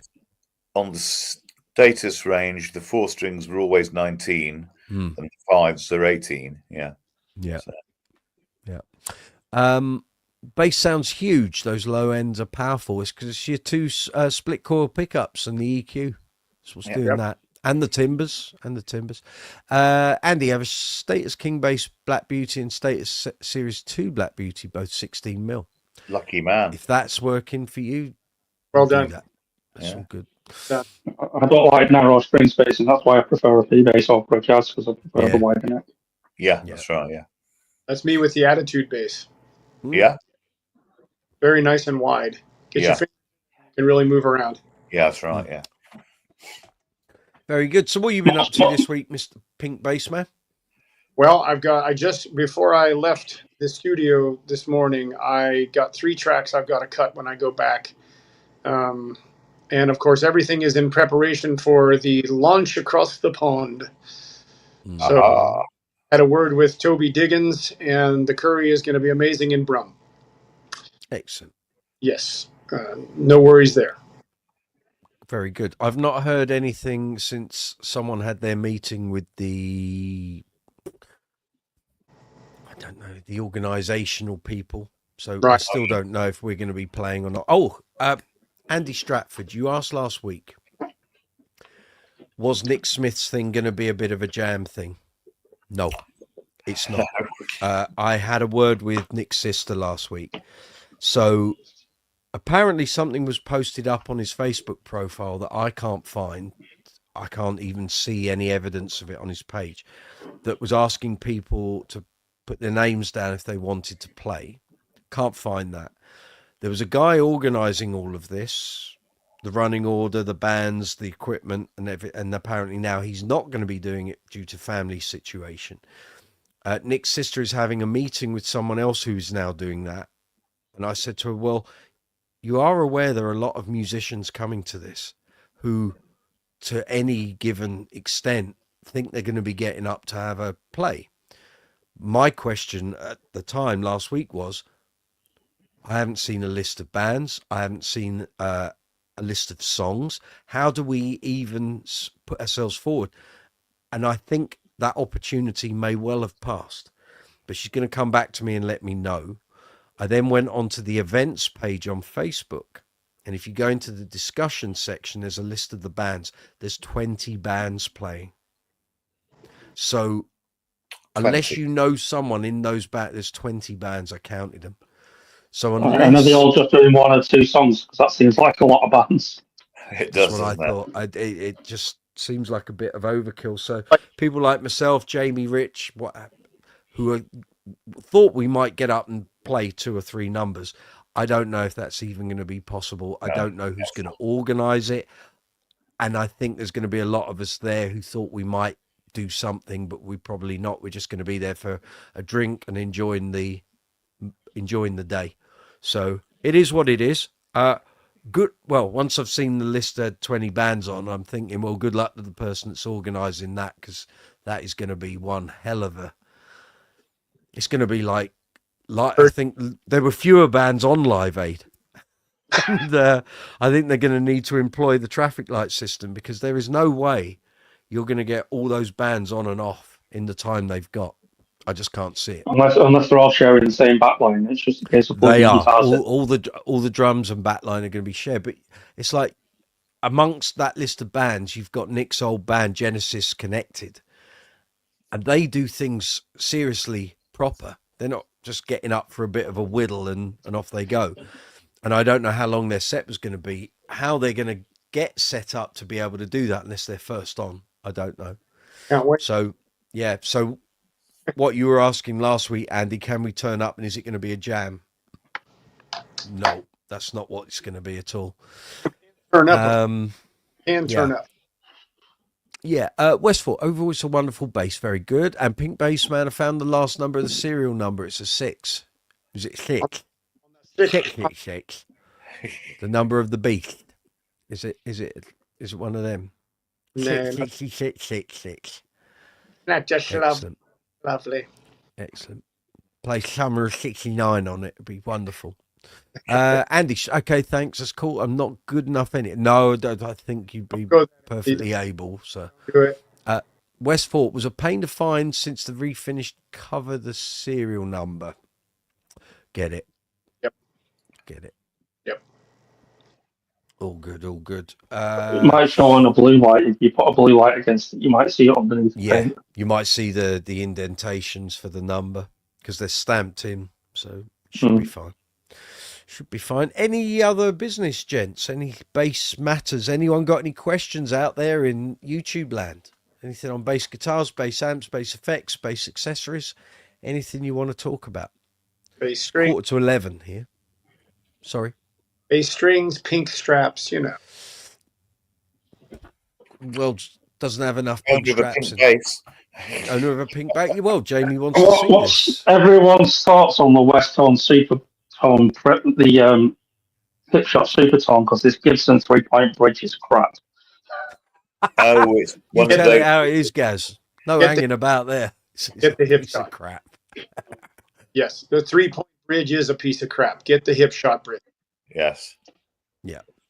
Other than that, I love this Epiphone Jack Cassidy. Just Oh, yeah. want to make up one of my go-tos at the moment. Yeah. Get the bridge. If you don't like it or it doesn't work for you, you can sell it on. There's always a market for hip shot second hand. Absolutely. I actually had a Cassidy bass about 15 years ago. I put Tomastic Jazz flats on it. It sounded absolutely phenomenal. Yep. Very Really, good. really good. Westford says his bass came with 2 sets of bass center bass strings. Which one? And how are you getting on with those? Say again, Rich. Which ones? Yes, said. which ones? I'm guessing 3090s. More Yeah, than proper ones. if you're going to go, you know.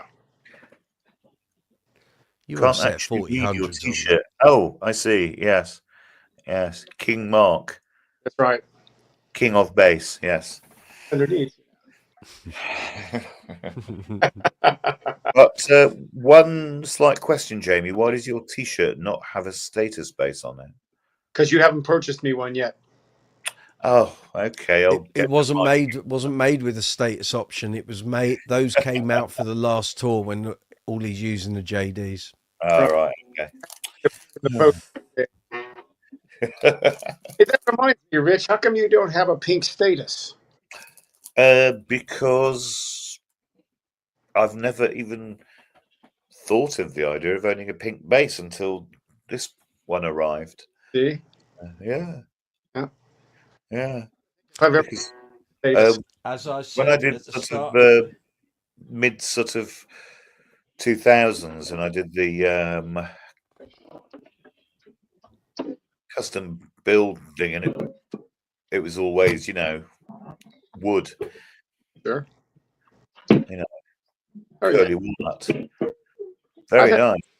Mr. Scott Devine didn't buy the first pink. No. Kubicki. And actually, Everyone's suddenly going, I want a pink Kubicki. I want a pink Kubicki. No, I had And one for there is a 34 years, mate. difference. His actually looks as if it would be played by Barbie. Yours is cool. Mine's been. This has done more glam rock. gigs Faded, isn't than it? you Yeah. could wave a stick at. Yeah. Yeah. go. And because the wood section here. Oh. Yeah. It's a bit Is a warm bit, from being pulled and rebounding off it. Yeah. Picks, probably. Pick playing. Did So you you- say pick? I did. I Sin. use them often. Yeah, but it was glam rock, man. Slap know, and slap wasn't the order of the day. Picks guy that- and- One of the Did you all see that? The guy No, you're right. Say As- again?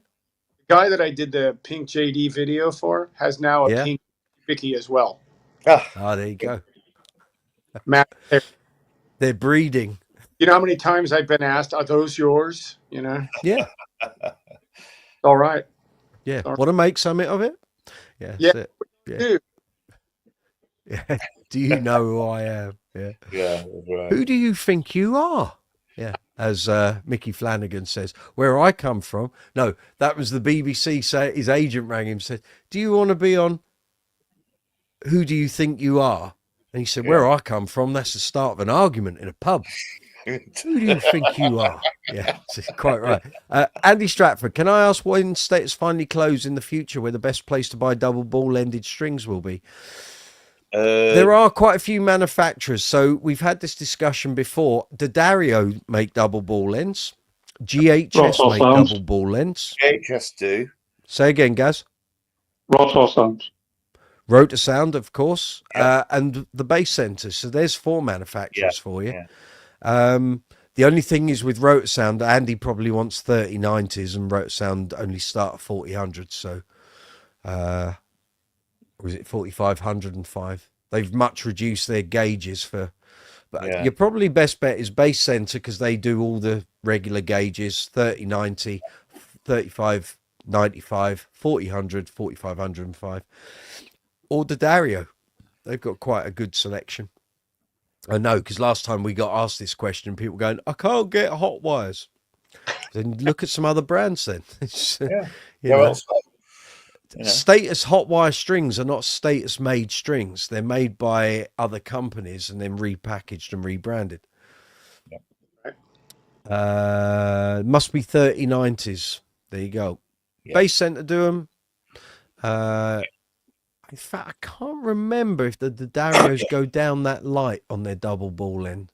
You can Google it. Just go on to the The Darios. Darios, site I and don't check think it out. so.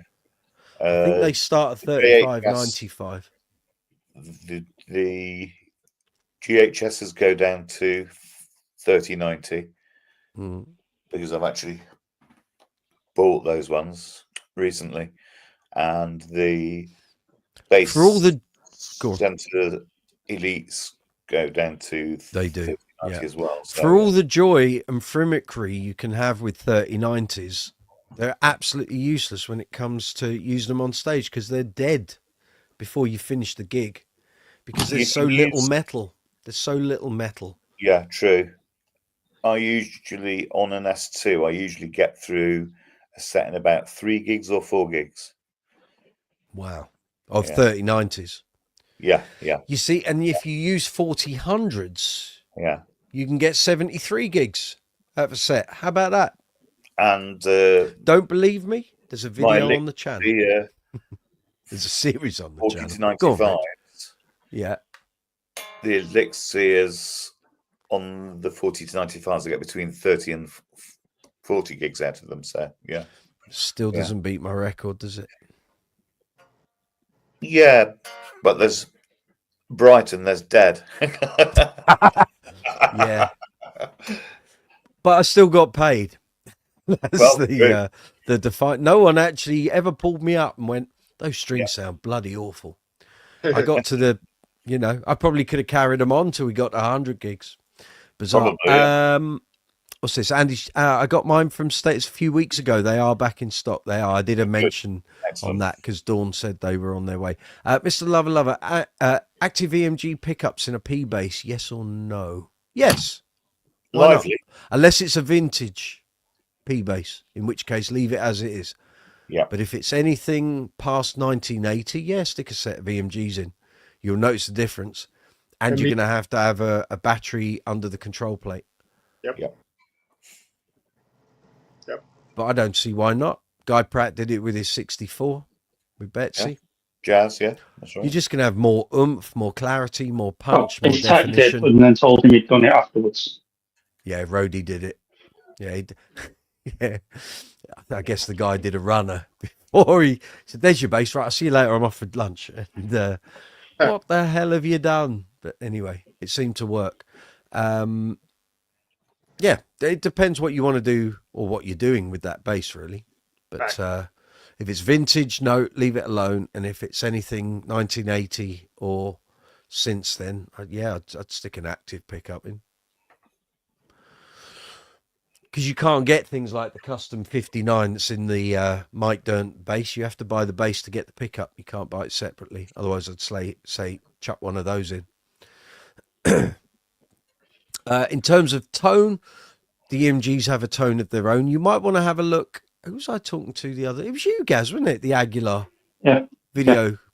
There's a video on Aguilar's YouTube page which compares the different P pickups they do.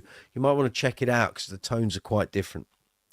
And then you've got things like Seymour Duncan quarter pounders and all of that. What did you end up going for? I can't remember. I've not gone for one yet. I'm still watching, but the guy in the video was string beating too much. Yeah, it's fun, but the thing is, different pickups sound markedly different, and when they're made by different manufacturers, you'll hear they'll have a signature sort of core sound, sort of signature character. Say probably the best sounding ones are the Lolas and the Lindy Fraylins as well. Lindy Fraylins, but the problem with them is getting hold of them because they don't make them in large batches. So. And they cost between about 200 and about 280 pounds. Yeah, depends what you're using that bass for. Yeah. If you're making if you're owning a good wedge, using it, then go for it. But otherwise, I'd say get another option and go and enjoy playing. Yeah, I would say. Right, 6 minutes and we'll wrap up on the half hour. There you go. Yes. Because this is the P that I'm going to stick them in. Right. Okay. A Midnight Wine Mexican. Okay. From 2004. Yeah. You'll notice the difference. If you went for like the quarter pounder or if you go for Damasio's or something, you'll hear that difference. It'd be great, yeah. Yeah, Aguilar's will be great, but they're a little more refined. Yeah, a bit sort of quiet than than the Seymour Duncan. There's a bit more finesse rather than brute force raw power. So it depends what you want to use that bass for. If you want a really hot rodded stonking P bass, I'd say go for some Damasio's. Yeah. Unless you're going to go EMGs and stick a battery in. Marzio Relentless I have in my Attitude bass, not the Will. I think it's the loudest. I think they're the loudest P pickup. They've got the biggest pair you can hear if you want P bass with some Yeah. The biggest pair. That's it. Nice. By the way, in the gallery today they had a Attitude Limited 2, exactly the same color as mine. Right. Didn't have the bone sticker. I loved the price on it. Second hand. $2,000. $2,000 second hand. I bought mine for $495 off eBay. We're not going to talk about. Yeah. I'm not gloating. I'm not gloating I'm not- at all. Yeah. Westford, I learned that Ollie almost traded in his Jaydee for the one I bought. Okay. Oh, You youngsters and your JD bases, I don't know. Get out there and play, for God's sake. while I think Right. of it, I have a Go on. question. Poke the bear.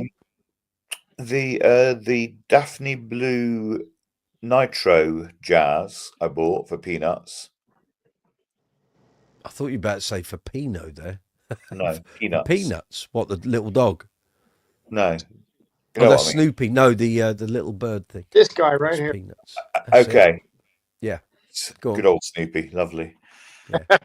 So I was talking about, do you remember on Base Chat, there was a Project Jazz build where the guy was doing nitro paint for the first time? No. We talked about it. Well, Right. I actually bought it, basically. Okay. It's Right. got Wilkinson pickups. I've ordered for sort of a medium price a set of the Fender Pure Vintage 66s Mm-hmm. to go in. Oh, it. the 66s. Yes. They're lovely. They are. Yes, Lovely they're pickups. fun, They yeah. are. Yeah. You'd be playing Sex on Fire on those. And the question is, I looked at the Pushing specs. out. Special. I will. Soul, some soul Yes, medley. Yeah. Very nice. Yeah. Mustang Sally. It's lovely. Oh, Love that. Go on. get him his drugs, please. He's due. The problem was we used to do a gig and there was a Yeah. guy that had that speech impediment. He used to Oh, come up bless. and talk to Yeah. the drummer, and the Yeah. drummer would be like, "I'm trying to play. Can you fuck off, please?" Yeah. Yeah. And then eventually the guy would turn up and we'd say, "Look, we don't want that guy near the stage," and the drummer would do the impersonation while we were on stage. It became a thing when all three of us would do it. Oh, we're going to do Twists and Shouts tonight. Oh, Satisfaction. Yes, I like that. Brown Sugar. Yeah. It's Lovely. It's like that on the Phil stint where they've got that guy singing "Crying" by Roy Orbison. Oh, quiet. Yeah, well, Yeah. that's a different impediment. That Brilliant, he does yeah. Gwing Gwing Grass of Home. Yeah. Boy. Anyway, back to the plot. Yes. On the schematics for the control plate and pots and things, it's said that it's got a 0.25 UF capacitor on the tone control. Okay. The standard for Fender on the 250k pots is to have a 0.5. Sorry, is it 0.5 or 0.05? Either or, anyway. Is actually changing the 0.025 capacitor to a 0.05 capacitor going to make it brighter? Yes, I think so. Because it's really, really dull. You'll notice a tonal difference. That's for sure. Yeah. Okay. Right. And also the brand of the capacitor makes all of this stuff. I mean, you can keep deep diving into the minutiae on it, but yeah, the originals sounded the way they did. I mean, the thing is, you can go chasing this down the electronics and pickup route and then find out it's the actual lump of wood it's made out of that actually contributes more to the sound than the electronics, and you can't replicate that bit of wood because chances are, if it was an old 60s, the thing was growing for a couple of 100 years, whereas all the wood that's used for guitars now generally hasn't had more than about 30 years of growth. Yeah. So never underestimate the effect that the lump of wood is going to have on that tone. Yeah. Yeah. Anyway, you can't measure it. You can't measure it. Anyway. You know, you can't throw it at the floor and say, "Oh, well, that sounds like a good bit of true, wood." Yeah. That's right. Yeah. So, I mean, if you're a dab ham with a soldering iron, you're going to change all these things. Well, change it and then plug it in and play it and let your ears be the judge. But I wouldn't go sort of spending hours of my life chasing that elusive tone and doing all these things. And what sounds right at home, you take it on a gig and suddenly go, "Where's the sound gone? Where's the tone gone?" Yeah, sounded great at home. Yeah. It just doesn't. It doesn't convey in a live setting. So You're not playing at gig volume at home, and you've not got other instruments there that are adding to the sonics. Yeah. Absolutely. Yeah. So yeah, you do. Turn your volume up, and it automatically skips your mids a little bit. Depending on the stage you're playing on, the room, is it a shiny room? Oh, yeah, is it yeah, that's covered right. in curtains and carpet, or is it stone floor and wooden panels? You know, all of those things shouldn't have an effect, but they do. I can say from personal experience, you know, you can take one bass into 10 different rooms and it will perform differently in all 10 places. But what you want is consistency, which is why I've tended to stick with active basses more often than not. And certainly with the status stuff, the GBs, there's enough power and control in those circuits and pickups that you can alleviate the issues. Yeah. Okay. Well, 11. I think. But have a go. Have a go, Rich. Try it and let your ears be the judge. I mean, it might make a radical difference. Yeah. It might not. You don't know. We shall soon find out. You get people who go down to like period correct wire with the right sort of fabric around it. And I mean, just play the fucking thing. You know, if you're that desperate for that tone, then put your money aside and save up for the original thing. Oh yeah, that's trying right. to make. I'm sorry, I don't mean this to you. I mean it to. I've met people in bass shops that do. Oh well, you know, I've got special fortified screws that they used in a 1956 on the 2nd of November. It must play, and it doesn't sound anything like. And it's like, what are you talking about, man? Yeah, I don't know what you're just chasing your tail for some thing that you idolize. Just go and buy the bloody thing rather than trying to create a copy. It just. Yeah, but the biggest factor is the lump of wood and the electronics. And absolutely, yeah. The hardware is a bit more consistent. You know, a tin bridge is a tin bridge. I'm just trying to think. It's got an Okumi body, right? Nitro finish on the top of it, and it's got a roasted neck as well. So yeah. Well, good luck. Yeah. Try it. Yeah, do. Andy Stratford. Anybody tried the Sims pickups? Yes. On a bass, Nick had a bass with them and choke. Yeah, got one here. Yes. Yeah, I've had them. I owned the prototype Enfield Lionheart. You did. I've got one here. Yeah. So this is a Lodestone. Thank you. The old brain's gone to mush. It's been a long day. Lodestone, more cake, super quad pickups, and it's got a John East Unipre circuit from 2016. So I'm trying to do it without knocking the light, but not succeeding. So you got volume, stacked bass and treble with a push pull on the treble for a more glassy attack, pickup pan, mid sweep, mid boost, boost and cut. Sorry, no passive option. Sounds amazing. Yeah. I have a stack up still. I beg your pardon? What's that, Jamie? I said I have a stash of those pickups still. Ah, good. I literally have a box of them. Yeah. They're very good. Yes. Very good. What are you trying to do, Andy Stratford? Have you got a project base that you're looking to do that? Or are you going to put them in something you've already got? Found they generally played best on the 2 blues settings for the Bucker all actual coils, or I used to quite like them as a P&J as well. It works. What worked for me was humbucker in the neck, and a split coil on the back. Weird, yeah. And I loved it. It was. Yeah. I thought, why is that going to work? But it did, out of all the settings, 2 humbuckers was too much, way too raucous. Yeah, and it was flooding. It was flooding the frequencies, and I was like, it's not going to work. Single coils were good, but I didn't want that. So it was either the humbucker with the split coil or 2 split coils. So I quite like that. I went with that pretty well. I did 2 split coils. I went with that. Yeah. Yep. Andy, I had a Black Lionheart but couldn't get on with it. They take a bit of experimentation. They don't. I'm not saying you can't use the bass in loads of situations. You can, but you have to learn. As Martin said to me, those pickups are tone generators.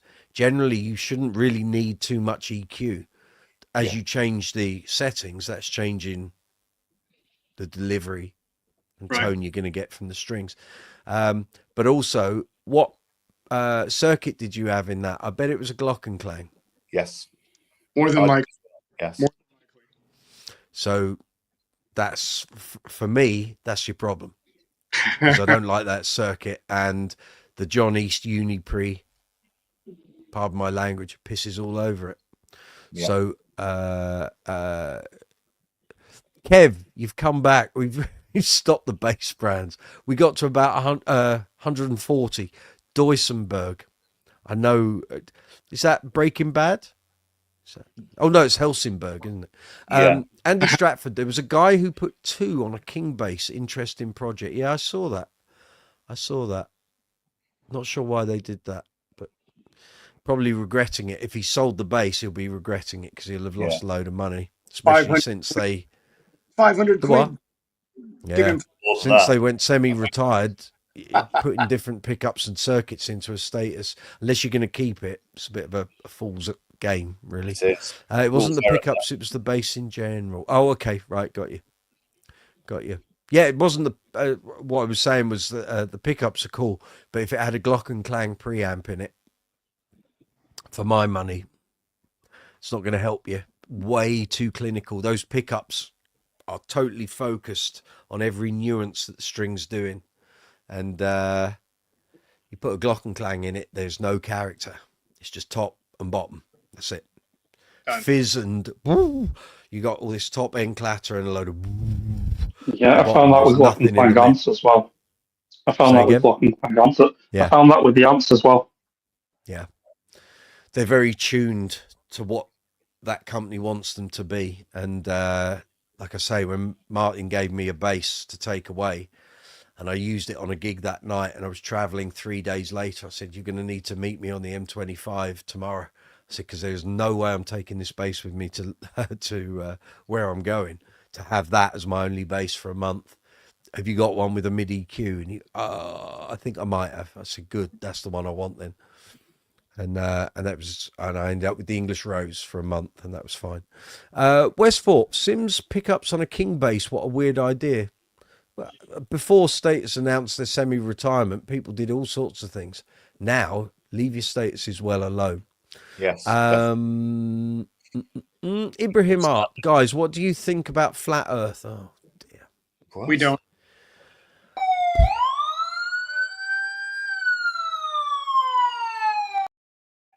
Get a media clip of Tumbleweed, and I'm going to add that onto that little thing. Yeah. We're a bass chant. Yeah. Sorry.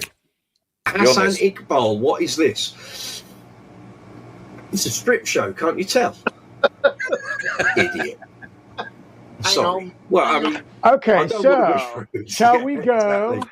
Yeah, I know where that's been, thanks. Hassan, this is a bass channel. I know you've probably come in off of a short feed, a vertical live stream feed. We're talking bass guitars, my friend. Bass guitars, bass amps, bass effects. We're all bass players. If you want to join in the conversation, feel free. If you're here for cooking, we're not doing that. That's next week. So, yeah. Exactly. Make your next sentence good, Ibrahim. Absolutely. We're actually going to wind this up. That here, 12. Here, we know nothing about Flat Earth. We only know all about making long lists. There we go. If you want lists, we're your men. Absolutely. I can't believe I spent 3 hours of my life writing a list of 80s bass manufacturers. Next time you suggest a topic, a conversation, Richard, I'm going to give it a bit more thought before I agree to it. Hang on a minute. Why am I being blamed for this? Because last week you said, next week, could we do a thing on 80s basses? And I said, absolutely. In fact, I'll even title up the next week's live chat. So we've been waiting, and Jamie said to me today, so don't forget we're talking 80s basses tonight. Oh, I see. the idea was to talk about our experiences with basses of Correct. the 80s in the Yeah. 80s. That's and what the various idols played, not to spend 3 hours making a list of. But which is why I said at the start, and you were sat, just me and you, and I said, right, Yeah. let's just draw up a short list of the prominent 80s bass brands, Yes, and suddenly it that's it, became this escalating list of every bass ever sold in in the 80s. Yeah. What the thing that doesn't worry me is the fact that my live chats don't get watched that much after the event. So I'm not concerned that people are going to watch that and go, what the hell is going on? And people like Hassan Iqbal coming on is not going to give me any grief, really, because That's fine. it's you know, we attract people who struggle to get to sleep. And I think I've just given them the best sleeping aid they're ever going to find, frankly.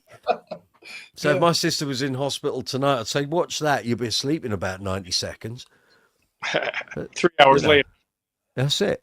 That's it. It's all good. I'm trying to erase that picture. So relabel it as a sleeping aid. I think I might. Zoom has come back. He's obviously missed the best part of the show. He's back. And I just wanted to say goodbye to everybody. I he's know you just guys are woken up. wabout up. He's woken up. You see, he's No, talking I'm about the not list. just He's woken up. I am not just woken up. You wanted to have a chat with Jamie. You can do it online. It's fine. I didn't get your email, Jamie. I sent you a message on Facebook. I don't know if you check it, but maybe we can. No, he's there. never on Facebook. Never. Okay. No, I'll get in a little while. I had to travel for 3 hours in the car, so No rush. No rush. it's all good. At your convenience. I did listen to what I could when I wasn't on meetings and so on and so forth. So, but yeah, I probably missed the last 45 minutes. So I'll watch it on catch up. Don't worry, you've missed all the gold. You've missed Yeah. the gold. Ibrahim, let's so get to what 100. about? Oh, we got about 140. Oh my God, you guys are crazy. You'll have to go back and watch it now. I mean, it's riveting viewing. Go see it. Frankly, anyone wants to learn how to use Open Office word processor, it's all there. You know, Genius, Ibrahim, this isn't going well for you, my friend. So, what about religion? What do you think? What do you think more convincing, Christianity or Islam? I want to choose one, and I don't know which one. Choose cake. Curry. Cake is all you need. Cake and curry. Cake, Don't curry. worry about the other Curry. two. Yes. That's Cheese going based nowhere, guitar. mate. Cake and curry is the future. Andy Stratford got a fill-in cover gig on the weekend. Very good. Good for you. I'm busting out the S4000 003 for the occasion. Well, I'm pleased to hear that. Pleased to hear that. Yeah, that's it. That's it. No half measures. To jump off, so Okay. Pardon? I've got to jump off. So Have you? I've heard Okay, that. Jamie. Well, have a nice week. Building We'll catch is you that. later. Pop it. Very Zoom good. up. Well done for joining in. All right. Look forward to it. cheers. Very good. Take it easy. Yep. Right, got to remove him. Right, I think we're going to wind this down, gents. It's 11:45. I Good need to idea, get to bed. yes. Thank you very much, one and all. Thank you for your list making skills, Richard. Fabulous stuff. You're Gaz, very top job as ever. Zuma, welcome back. We're off. I just need wanted my to bed. say. I've I- spent actually, I 3 wanted to hours say making a. I wanted to say fucking something list. very specific after watching a previous live stream, and I just wanted to tell everybody to see you at the bar. That's it. Well, if I tell you that could get you in all sorts of trouble. You don't want to be doing that. Before I go, please, gang, if you're watching this after the event or even just now, please give the video a thumbs up. It's the most important thing you can do. It helps project the video into the YouTube algorithm and it helps build the community. It's a simple thing. Costs you nothing to do it. Just hit the thumbs up. Very important. On that note, I'm off. We'll do part 2 of this next week. We might actually talk about some sensible things. Well done, Richard. Well done, Gaz. Lovely job, Zuma. Guys, have a great week. If you're out gigging this weekend, be safe, travel safely, get home safely. I've got no gigs for 3 weeks. I don't know what I'm going to do. I will see you next Tuesday. There will probably be an impromptu live chat through the week anyway. On that note, take it easy. Have a great week, and I'll catch you next Tuesday. Night. Take it easy. See you later. Cheers, Mike.